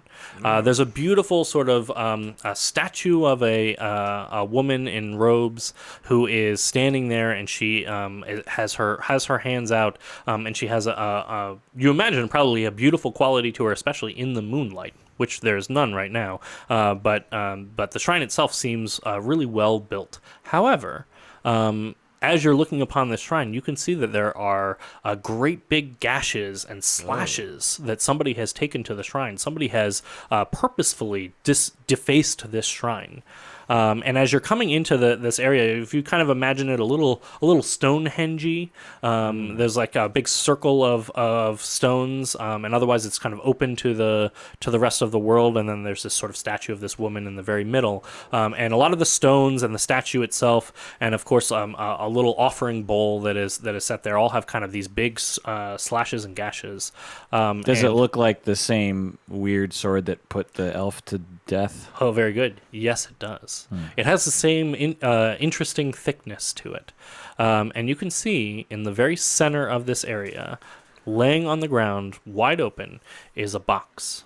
The box appears to be made out of a dark, dark wood. It seems very finely crafted, with interesting filigree kind of inlaid upon the whole thing. The box itself is not much bigger than a very small jewelry box or a ring box almost. But you can see it's laying with the top open, sort of almost purposefully placed in the very center of this shrine. Once we find the sword bearer, we might try to shove it back in the box. What's in the box? It's out of the box. Oh, I get it. Took me this long. So do you have I saw you do something with your violin. Maybe you have a violin thing that can put something back in a box? I don't know if I could put it back in the box, but I could detect magic. Okay. I have relentless endurance. Good. I know. It makes So handy. that's what she said. No, just joking. As the three of you are sort of inspecting this place up here, I want everybody to roll me once again my favorite check, perception checks. I have danger sense, apparently. 18. That may definitely come in handy. Perception. 16. 18, 16. 17. Wow, those are great perception checks.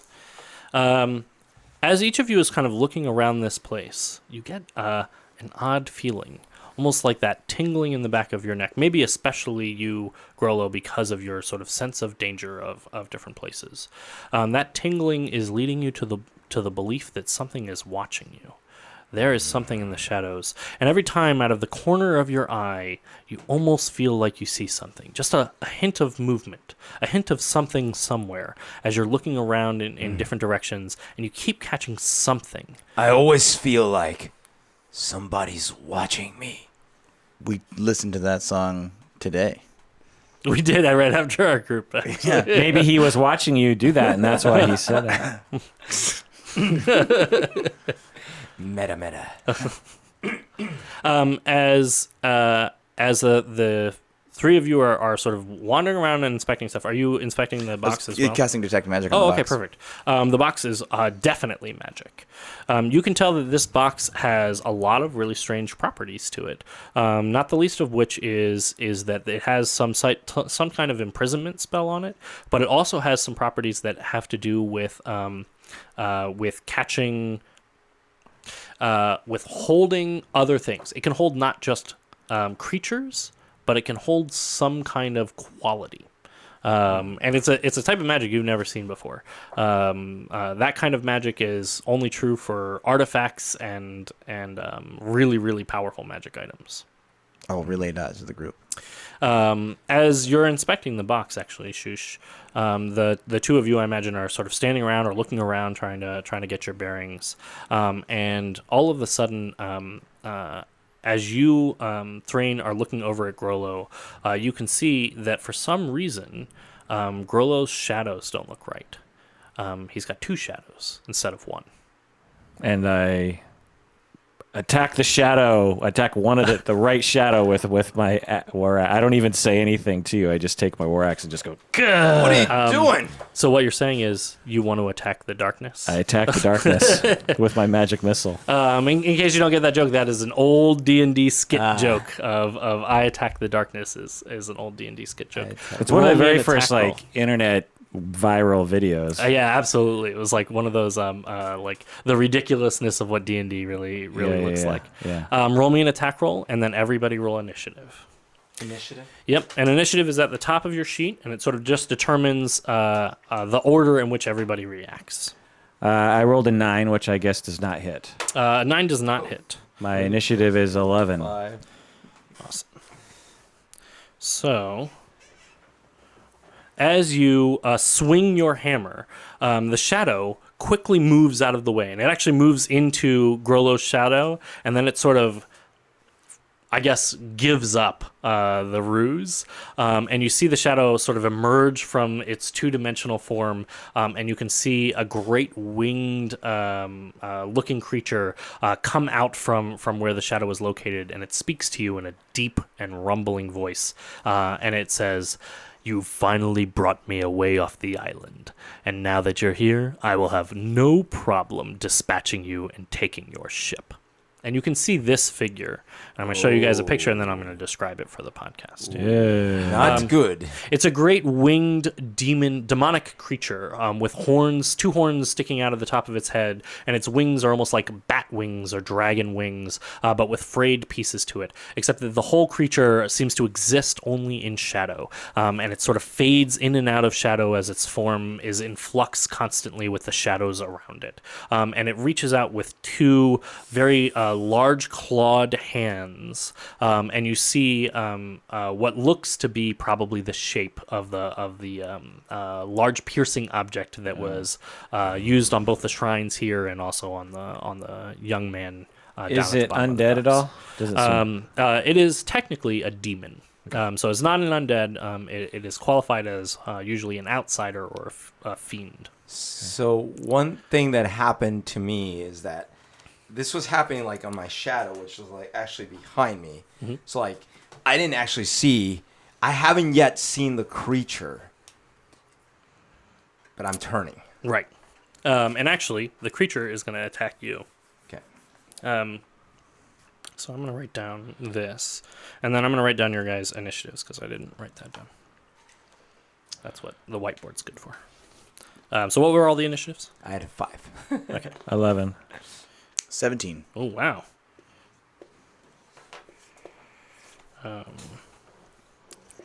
Awesome. The creature is going to go first, and he's going to attack you. This is where Dungeons and Dragons becomes a lot more sort of hit points and attack rolls and numbers based, especially in combat. But sometimes that can still be a lot of fun. So the creature reaches down and attacks you with his claws, and he's going to hit you, but not for very much. He only barely hits you. So he hits you for 4 damage. Do I just take it? Yeah. It's not really like so much a piercing strike this time. He sort of slashes at you, but the warning from Frame was enough information for you to move out of the way just a little bit. And that makes it Shush's turn. Well, what do I know about the shadow demons? Shush, give me an Arcana check. And actually, while you're at it, Thrain, you can roll me a religion check. I got a 7. Oh, awesome. Got a modified 20. So, Shush, you know that there are demons and there are devils. The difference between them is largely mistaken by a lot of people, but as a tiefling, you would know quite a lot about this. Devils are orderly. Devils are follow rules. They're often evil, or at least they have a lot of cruel intentions and things like that, but they follow a set of rules that they will always follow. Demons, on the other hand, are chaotic and seek largely just destruction.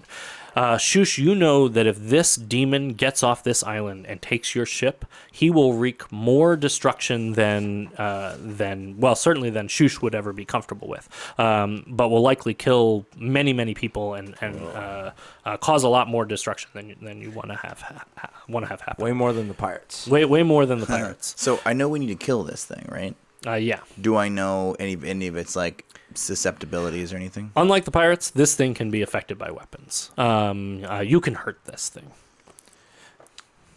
You do know, I guess, with that roll, you would also know, in the event that anybody can do what's called radiant damage, that it may hurt them a lot more.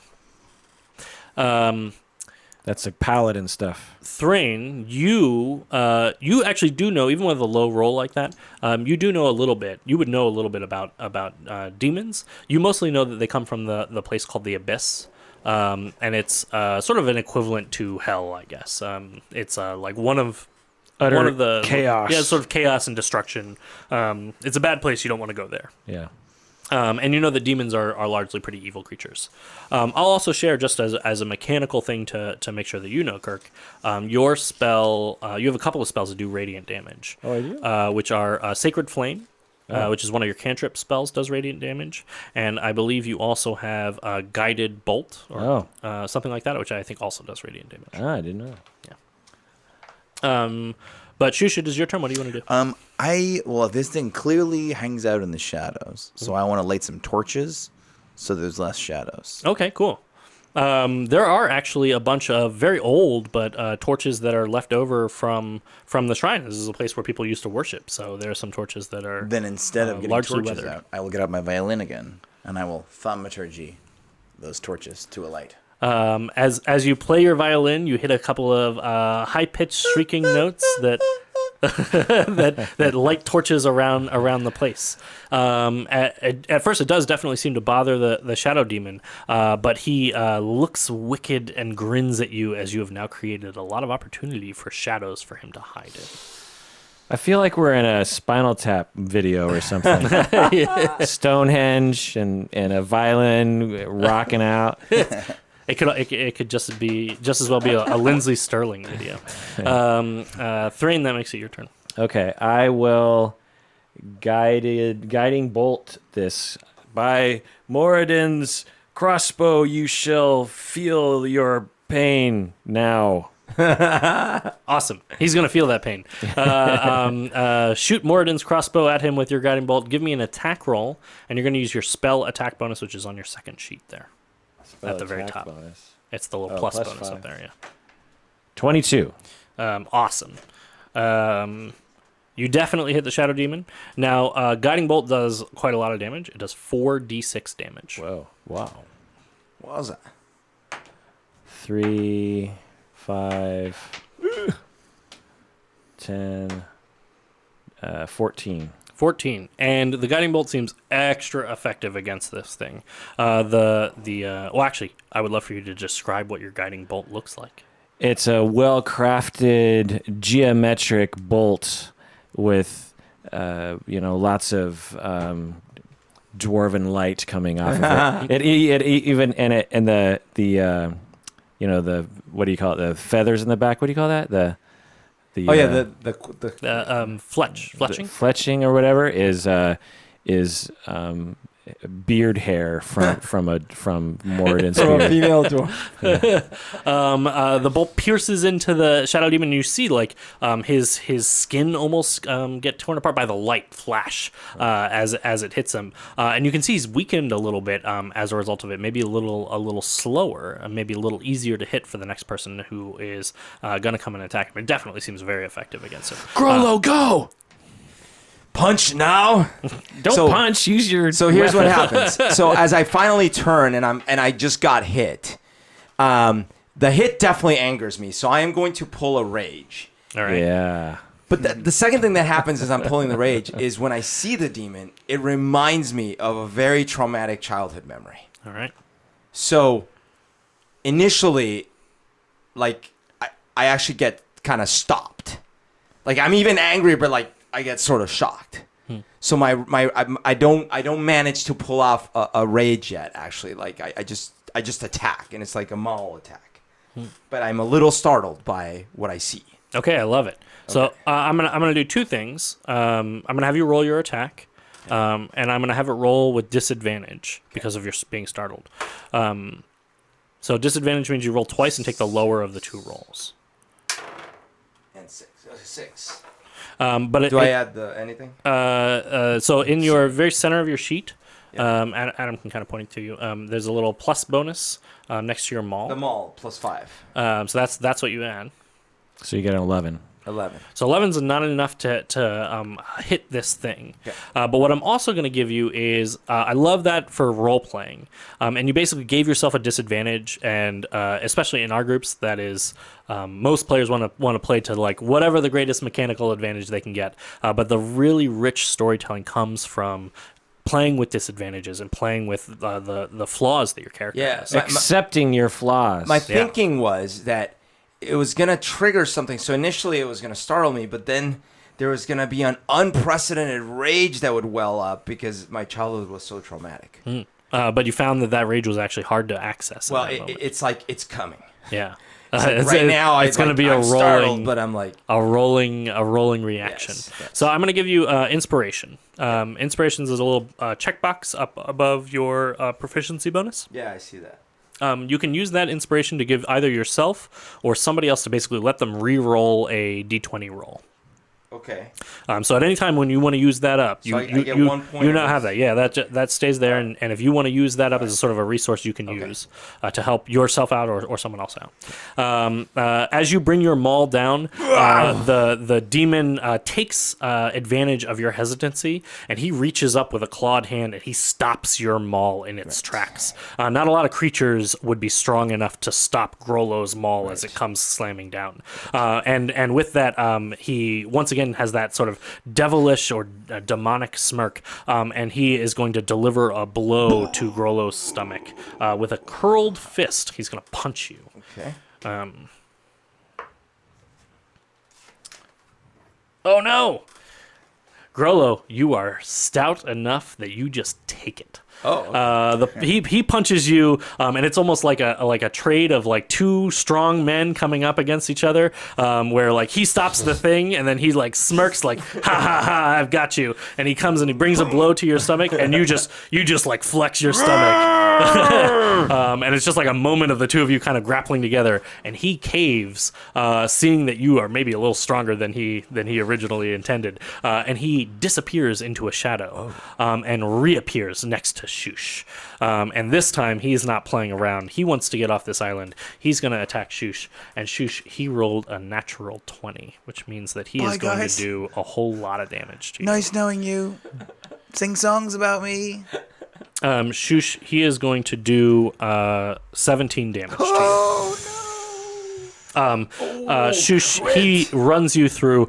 Thrain, you recognize the blow as a very similar blow to the kind that the young man took at the bottom of by the ship. As he runs through your side, you move out of the way just enough for him to avoid hitting any like really major organs. But it is a difficult blow, and you can see kind of his fingers coming out of the. I have 2 hit points left. Coming out of the rest of you, as he pulls his hand back, and that makes it Shush's turn. No, Shush, the horny singer. Shush. Shush is still holding his violin, and he's going to play as the ship goes down. And he's going to play 2 songs.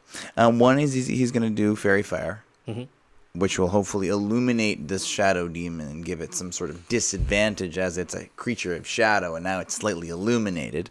So Fairy Fire puts a fiery aura around the shadow. Right? You can describe it however you like, but Fairy Fire is almost like a dust that sort of falls down. It's like a glitter dust that falls down onto everything in an area, and it'll kind of cover this shadowy demon and make him impossible for him to hide because he'll be covered in this very shiny, glittery dust. And my song sounds sort of like in Sonic 2 when he runs out of air underwater. I'm about to die. And then I'm also... that still causes me anxiety. And then he's also going to play the song that like when he comes out of the water and he can finally breathe again. Yeah. As a bardic inspiration to inspire, let's see. I'm probably going to inspire Grollo. So Bardic Inspiration is unfortunately named because it is the same name as the other inspiration. But Bardic Inspiration is a little different. I'm going to give you this token here, and you can trade that in with one of your D20 rolls in order to get an extra D6 bonus, which you just get to add on to the top of it. So you got a lot of like bonuses you can now kind of play around with. Awesome. That is great. You inspire him. The demon, as he gets covered. Oh, what does your glitter dust look like? It's definitely Rainbow Sparkles. Or your Fairy Fire, I meant. Rainbow Sparkles. He is covered in Rainbow Sparkles. As the demon becomes covered in Rainbow Sparkles, he knows that's really bad for him. And he looks down at himself and he tries to sort of wipe it off. But, it's glitter. You guys can't get rid of glitter that easily. And so he is now restricted. He can't disappear into shadow anymore. And that's pretty much his big trick. So he looks angrily at you and goes for another blow, but before he gets a chance to, it is Thrain's turn. Can I do preserve life to heal him? So I think I can't remember what preserve life does. This is why I have an app on my phone to look. All Well, this it stuff up. is, but I already used turn undead, so I don't know if I can Oh, that's your channel divinity. Yeah, go for it. You can Okay. totally do that. Morden, save our new friend, the horny singer. Give him life so that he may help us in this moment of need. Perfect. How much do you want to heal him for? Because you get 15. to choose 15. What does it look like as Moradin provides this healing for Shush? It is radiant light and gems, and we'll say that.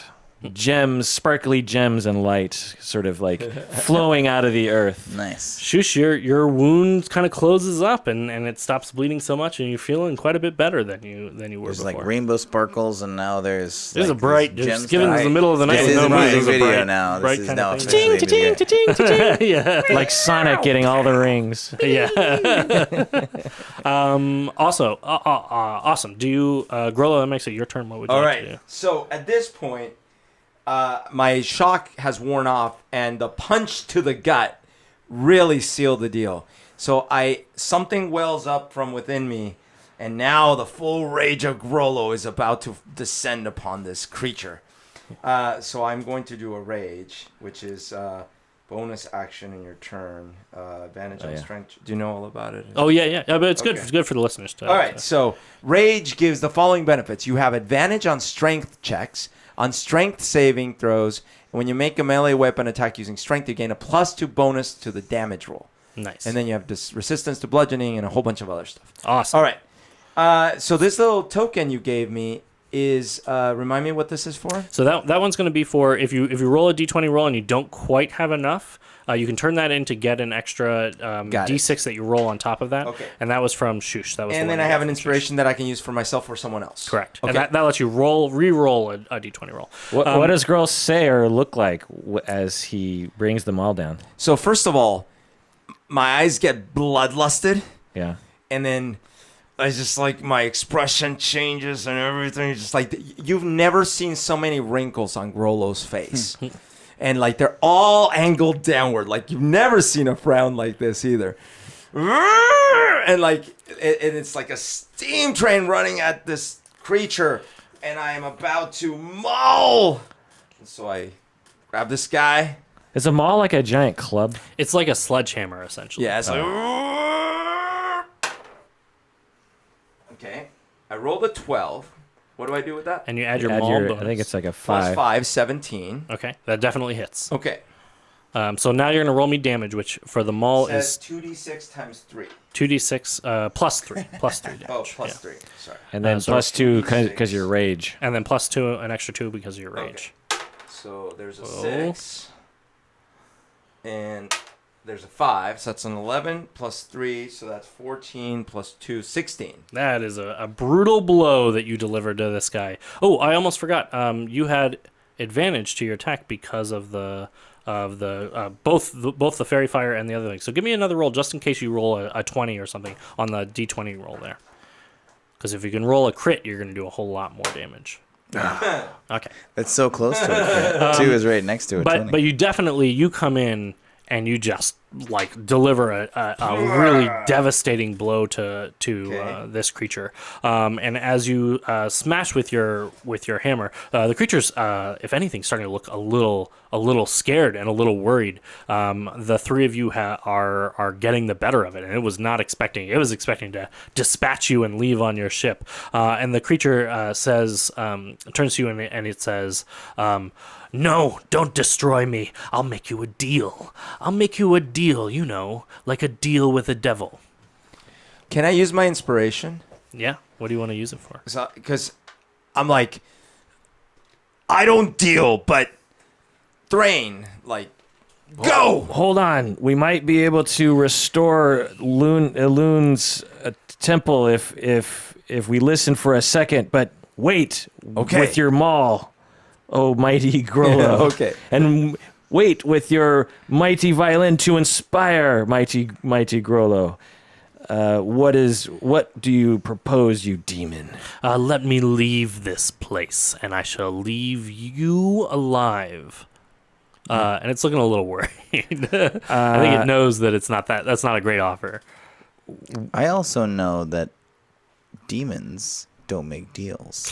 Shush, you know very well that demons Demons. don't make deals. Demons, unlike devils, are not to be trusted. A Demons devil are- might make a deal with you, and they might sign a contract, and they might be beholden to that contract. A demon would never uphold his But I don't know words. that for sure. You don't know that, but Shush does.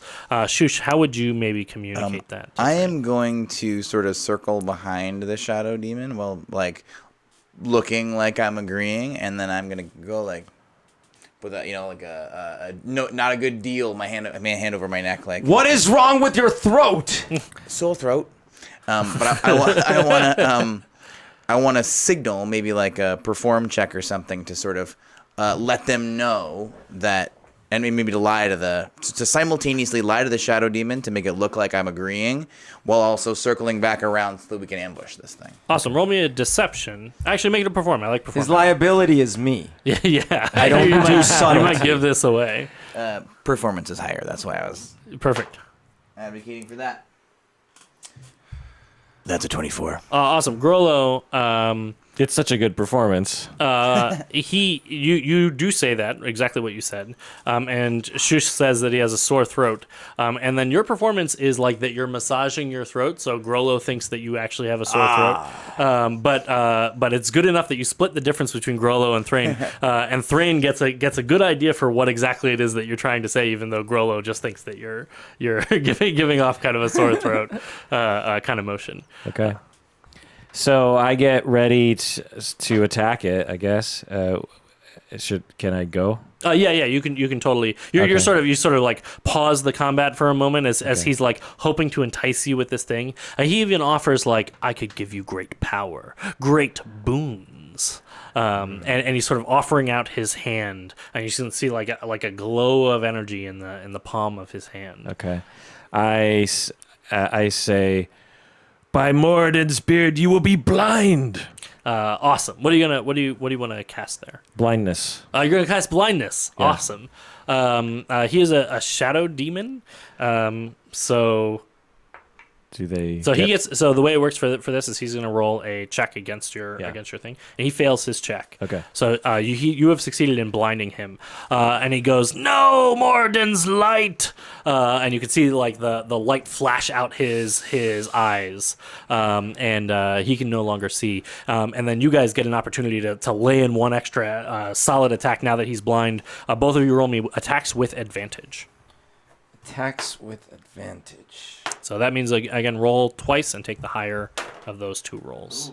Hopefully it's a better one. Yeah! That is 20. a natural 20. Oh, natural 20. So a natural 20 means that you critically hit. That means that you're going to do a whole lot of extra damage. Yeah. Um, Maul's probably times 2, yeah? I got a modified 21. awesome. You guys both hit. So here's how we're going to do that. You're going to roll your damage like normal. So the two... Oh, wait, this was a Maul. We do a custom critical hit rule for our groups to add a little extra oomph to that 4 to that critical hit. plus 3 is 7. Plus So 2. you do 7 plus you do also plus 9. 2. Plus you do maximum damage on top of that. So your maximum damage is 12. 12 plus So you do 5. 9 plus 21. plus 12, which is 21 damage with that blow. And then Shush, you can go ahead and roll your damage as well for your attack. 10. 10. Between the two of you, that is enough to take out this thing. Yeah. Give me just a real quick description of your sort of like a cooperative blow that you do here in like a narrative way. Okay, so like what happened was, so I'm observing what's happening, and I'm sort of confused because I'm very, very, very smart. I'm like a smart person, and I see that there's some throat issue happening with Shush, and that's confusing me. But then I'm not dealing with no demon, so I'm like trying to just get ready to like just pound, but then Thrain is like, hold on. But then I see Thrain blind the demon, at which point I take that as my go ahead. So I leap up in the air and I grab my maul with both hands and I'm coming down with it on its head as Shush spears right through the middle with his rapier. Comes out the other side. The demon, as it is entirely made of shadow, sort of screams and it says no, and then you see the shadow sort of rip apart and dissipate, and you see a ring come upon the ground as a purple energy kind of pulls up and grabs onto the demon, and you can see it reaching out, and it says, "So much destruction that I have yet to wrought," and the tentacles and the sort of arms pulling up from the ground of this circle grab onto the demon and yank him down into the ground as he is banished once again to the abyss. Now that you have delivered those final blows. wow, Good teamwork, boys. sick. The three of you sort of catch your breath and recover from this whole experience, and you take this interesting box with you back to the town of Torax, and you collect your reward, as well as running into the ghost goblin or the ghost. You don't run into the ghost pirates. As it turns out, once you destroy this demon, the Shrine of Elune, though it is damaged, is no longer cursed, as there's no longer a demon in its presence. And as soon as the demon sinks into the ground, you see the moon once again sort of shine in the sky, and the whole area becomes illuminated with a beautiful full moon. And the ghost pirates are nowhere to be seen as you sail your way back to the town of Torax. And that is where we will end our game. Yeah, and I say, boys, do you know that I have relentless endurance? That's what she said. It is relentless. Yay! Epic. Perfect. So that is an example of Dungeons and Dragons. I I guess think we Yeah. need to do a spin-off podcast where we just play and record. that's Yeah. just us playing Dungeons and Dragons. Yeah. Yeah. I would like totally do that. Yeah, actually. so People would listen to this. Yeah, well, you know there's a comedy podcast. It's I call it. It's my brother and me. Mabim Bam, my Yeah. brother and me. Yeah, and they did a spin-off podcast where they played D&D. Did you listen to it? Yeah, I've listened to all of it. I'm actually a big fan Yeah, me too. of the Adventure Zone. And this Adventure Zone, right? And this kind of reminded me of that a little bit. Did you listen to that podcast? I've not listened to the Adventures. Yeah. They did it as like they were just gonna do it like maybe three podcasts or 5 or something, and it became so popular that like they extended it into like 50 different podcasts. And, awesome. and now they have like 100 episodes or something like that. Yeah. It's a tremendous number. That one has been recommended to me a lot. I play a lot of Dungeons and Dragons professionally now, so I have a really hard time doing it as a hobby. Right. or listening to it especially. Yeah, I guess that's true. I like to play it as a hobby, but like as far as like Yeah. I like think about it a lot Yeah. already. Like Spend a lot of I don't time. want to think about it in my drive on the Yeah, way to yeah. work. So. Yeah.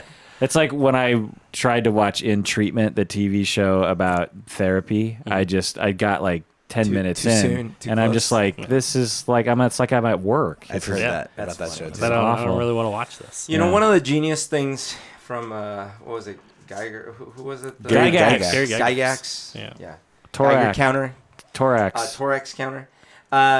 Was the die, Yeah. right? Like because, like I remember as a kid seeing these little dice and like all the shapes, and it just seemed magical already, Yeah. right? You're like, whoa, and what does the triangle do? And it just felt like you were literally dealing with like magical trinkets from some other world. There's so much fun, and there's so much fun to have and to look at and collect. But the act of rolling a dice, I've actually played quite a few games like online over video chats and stuff like that. And what I've discovered is, I can make a computer program roll dice, and it just takes a huge blow of the fun out of the yeah. experience. Being able to like physically roll the die on the Right. table is just so much fun. Like, have you played Monopoly, the computer version? Oh yeah, absolutely. It if you don't play it with real dice and the bills and the stuff, it loses a ton. You can actually turn on autoplay on Monopoly on the computer game, at least back in like the Windows in the 90s. And it was just about as much fun to watch somebody else to play Monopoly as it is to play Monopoly. It's almost the same experience. Oh, look at that. There people I can picture people like coming to hate each other. Look at this. Yeah, I mean, the magic of Gygax and of D&D runs deep in me. I mean, it was 5th, 6th grade when I was first exposed to it and started playing, and it was just transformative to my life. And when I hold a 20-sided die, on my desk at Antioch, I have a 20-sided die that Aaron gave to me, actually. That's a big part of what we do, why we do it too. Yeah. It's just such a special. When I see the books and when I see the modules, and it's just such a wonderful feeling. So, listeners out there, I'm wondering if you're interested in hearing us drag the atoms back to make them work even into the evening, to play more Dungeons & Dragons, or we could get like another couple people and play Dungeons & Dragons and have fun. And for people who don't want to listen to us play Dungeons & Dragons, they could just not listen to those episodes, right? Because it's pretty obvious that, true. Sure. There's one last, I guess, kind of plug that I want to make sure to talk about on the podcast a little bit. Plug away. Plug as much as you want. Game to Grow. So Game to Grow is a nonprofit, and the mission is really oriented at using games of all kinds for therapeutic, educational, and community growth and change. But we're actually involved in a really big project called Critical Core right now. And Critical Core is going to be like a self-contained kit that will help introduce Dungeons & Dragons into the homes of people who've never played before, and is specifically oriented at helping with challenges related to autism and kind of really related to the type of work that we do, building social skills. Because we see upwards of 40 kids every week in the greater Seattle area, and that's awesome, and we're expanding right now to serve more kids in this area. We're wanting to take what we do and take it out farther than we can just do in the Seattle area, and so that looks like training, but it also looks like manuals and kits and modules. And because the way that we design our adventures is very specifically targeted towards our kids, which is a very challenging thing to teach. So the Critical Core kit is a distillation of our method and our model into something that therapists can play with their clients, and parents can play with their kids, and community centers can play. I have this vision that Critical Core can be something in libraries to bring kids after school, maybe if they don't have a parent that can observe them, to supervise them, that can go to community centers and play a role-playing game to really help kids do a community activity where they can build some friends, build some social skills in a supportive environment to maybe keep some kids out of trouble, but also help them build some social skills and give them a really important hobby that they can then take with them towards high school, college, the future. Wow. And it's easier than Dungeons & Dragons, correct? It's going to be sort of a stripped down rule set. So it will be a great opportunity for younger kids to be able to get into the hobby. Dungeons & Dragons has a lot of rules and a lot of sort of pieces and to a it. way for therapists who don't know how to play or run a game, it's a lot easier for them as well, right? It'll also contain a module that will have puzzles and pieces, sort of some of the things that we did here that help work and address very specific issues. So it will give you like a little bit of a rundown or a little bit of a framework to be able to start conceptualizing in your own way. When I'm doing this ghost pirate thing right here, what skills am I working on, or what skills am I helping to promote through that experience? So it'll also give you a little bit of a framework for understanding. Yeah. When I'm talking to therapists, a lot of their questions, or many of their questions, have to do with wanting tools like this. It's like, I have this kid, what do I do? And having a thing like Critical Core, and maybe with additional little bit of training, and the kid loves to do it, right? It's not like the Ungame or Uno, which, can be okay, but a game that they really take to can be a huge help to therapists out there and teachers and other people. It's an opportunity where we see the kids in our group wanting to come back week after week. They want to be there. For some of them, we hear from parents that this is the only activity that they want to leave the house for. It's an opportunity. It's super social. And it's super social. And super good for them, essentially. good for them and risky and like growth enhancing and absolutely. And the kids who come into the group get this great opportunity to be able to build such amazing skills throughout that experience while also having fun at the same time. And like I said earlier, there's a lot of our players, a lot of people who are drawn to our groups are socially isolated, and we have had players after a break. We take breaks between quarters, and we take breaks for school holidays and things like that. And he came back and he said, "Man, this is like my family. This is like my second home being with you guys, and so I missed you guys." Wow. And then we because we sort of align with the school system, we take a break for the summer where we change up our programming. Right now we have a summer camp, and some of our teenagers don't come to summer camp, so they take the summer off. And I was really touched because the end of our spring session, these kids who came to us very socially isolated, they turned to each other at the end of the session, our final session for spring, and they said, "I'm going to miss you, man." And then they hugged. Oh. And these are teenage boys, socially isolated teenage boys, like giving each other a non-ironic hug. It was like a really touching moment where this had meant something to them. They were going to miss having the 2 months off was going to mean something. So instead of being on 4chan selling away about how they hate everything, that's awesome. This is a better place to be accepting of. Yeah. So if you're out there and you're a therapist or a parent or a kid or someone who's just interested, or a librarian or a teacher or someone who goes to community center, YMCA, a camp counselor or something, or just any of those things, and or you're just interested in this sort of thing, we want you to sign up for the mailing list, because then you'll not only get our news in perpetuity, because the nonprofit is growing as we speak. We're hiring 2 new facilitators. Things are going to be big. We're getting grants from places. People are excited about it. We have interest from the makers of Dungeons and Dragons and other kinds of people, and so there's going to be a lot of exciting things happening, and specifically for Critical Core when it comes out, because it's not out yet as of this date, which is August of 2018. Over the mailing list, they'll be able to get that announcement. Absolutely. It's actually going to be kickstarted. Nice. So we're going to Kickstarter because we have a firm belief that this is an amazing concept and an amazing product it's going to be. Yeah. And the best way to get it out there, because we are a small nonprofit, the best way to get it out there to the most people is through Kickstarter, where people can provide us that financial support that we need to create this, to get it out there. So our Kickstarter is going to be how we get Critical Core out there into the world. So if you want to know about this and support this, even if you are not a parent, a therapist, a librarian, community organizer, etc., and you want to see this project get out into the world, please spread the word. Our website is criticalcore.org for the Critical Core project, and gametogrow.org is our website. You can follow us on Twitter at @GameToGrow, or Critical Core on Twitter at Critical Core RPG. But my encouragement is that even if you don't want to own one of these kits, spread the word, and we'll be able to accept your donations to get those kits out into the community so other people can benefit. So specifically, you can sign up for the mailing list by doing what, Adam? You can sign up for the mailing list by going to criticalcore.org. Right now, there's a section right at the top there where you can put in your email, and you can sign up for the mailing list right there.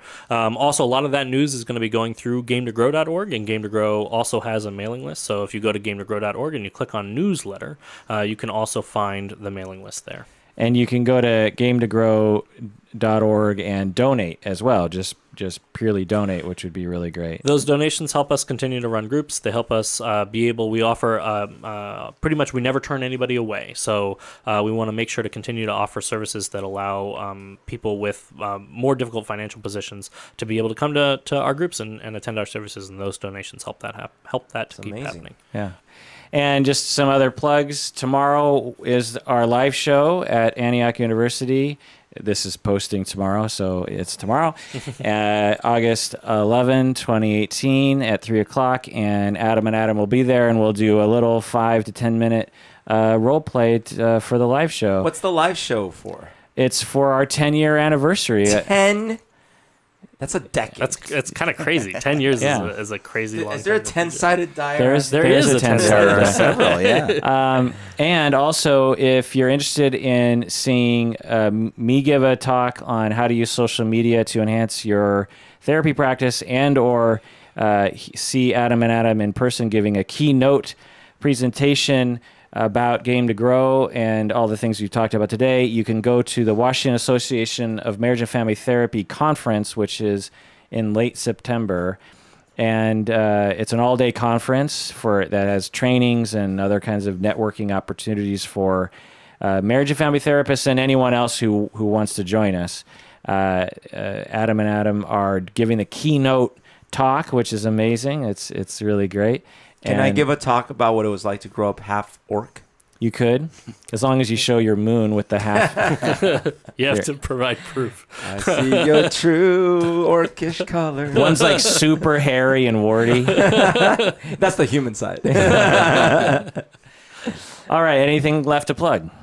No, we I are think- also going to be at the Pierce County Counselors Association in November. Oh, yeah. And I guess if you happen to be at the Penny Arcade Expo, we're going to have a table and several talks at the Penny Arcade Expo. Awesome. I'll Come swing and visit by. us at PAX. That's true. We have 2 talks at PAX. One is about playing games with kids, where we're going to sort of give some of our tips and tricks about how to modify the game and make it more acceptable to young kids, because a lot of parents, people around our age or a little bit older, now have kids they're trying to teach role-playing games to. So we're going to share some of that. And we've got Ethan Schoonover of the Lake Washington School for Girls is going to be on that panel with us, talking about how he modifies the games and makes it welcoming for younger people. And then we have another panel called the Therapeutic Game Master Roundtable, where we're going to be sharing a lot of this similar sorts of concepts with some. Can other I show up therapeutic and like game heckle masters. you guys? Yeah, we would love that. You can show sounds up, great. and if you heckle, we might have you escorted out. That's the But I part we hope would you love. play. You are escorted out as Grollo. Yeah. okay. Yeah. Very in Well, character. it'll be a whole like. Yeah, perfect. When is PAX again? I believe PAX is the first sort of weekend in September. I think it's like August 31st, September 1st. It's that September holiday 2nd, weekend at the something beginning like of September. Okay. September 2018. that. Oh, yeah. So it's like a month Labor from Day now. weekend? Labor Day. Yeah. Labor Day. Yeah, and one of the nice things about being on the board for Game to Grow is I often get a free PAX ticket for the whole weekend. So we'll see if that can happen again this time. Perks, you know. All right, well, that does it for that episode of Psychology in Seattle. Thanks for joining us, Ab and Adam. Thanks for having Thanks us. for having us. It was And- awesome. I had a really great time. I know, isn't it fun? It's super fun. Lightning bolt. Yeah. And everyone, thanks for joining us out there. Please take care of yourself because You deserve it.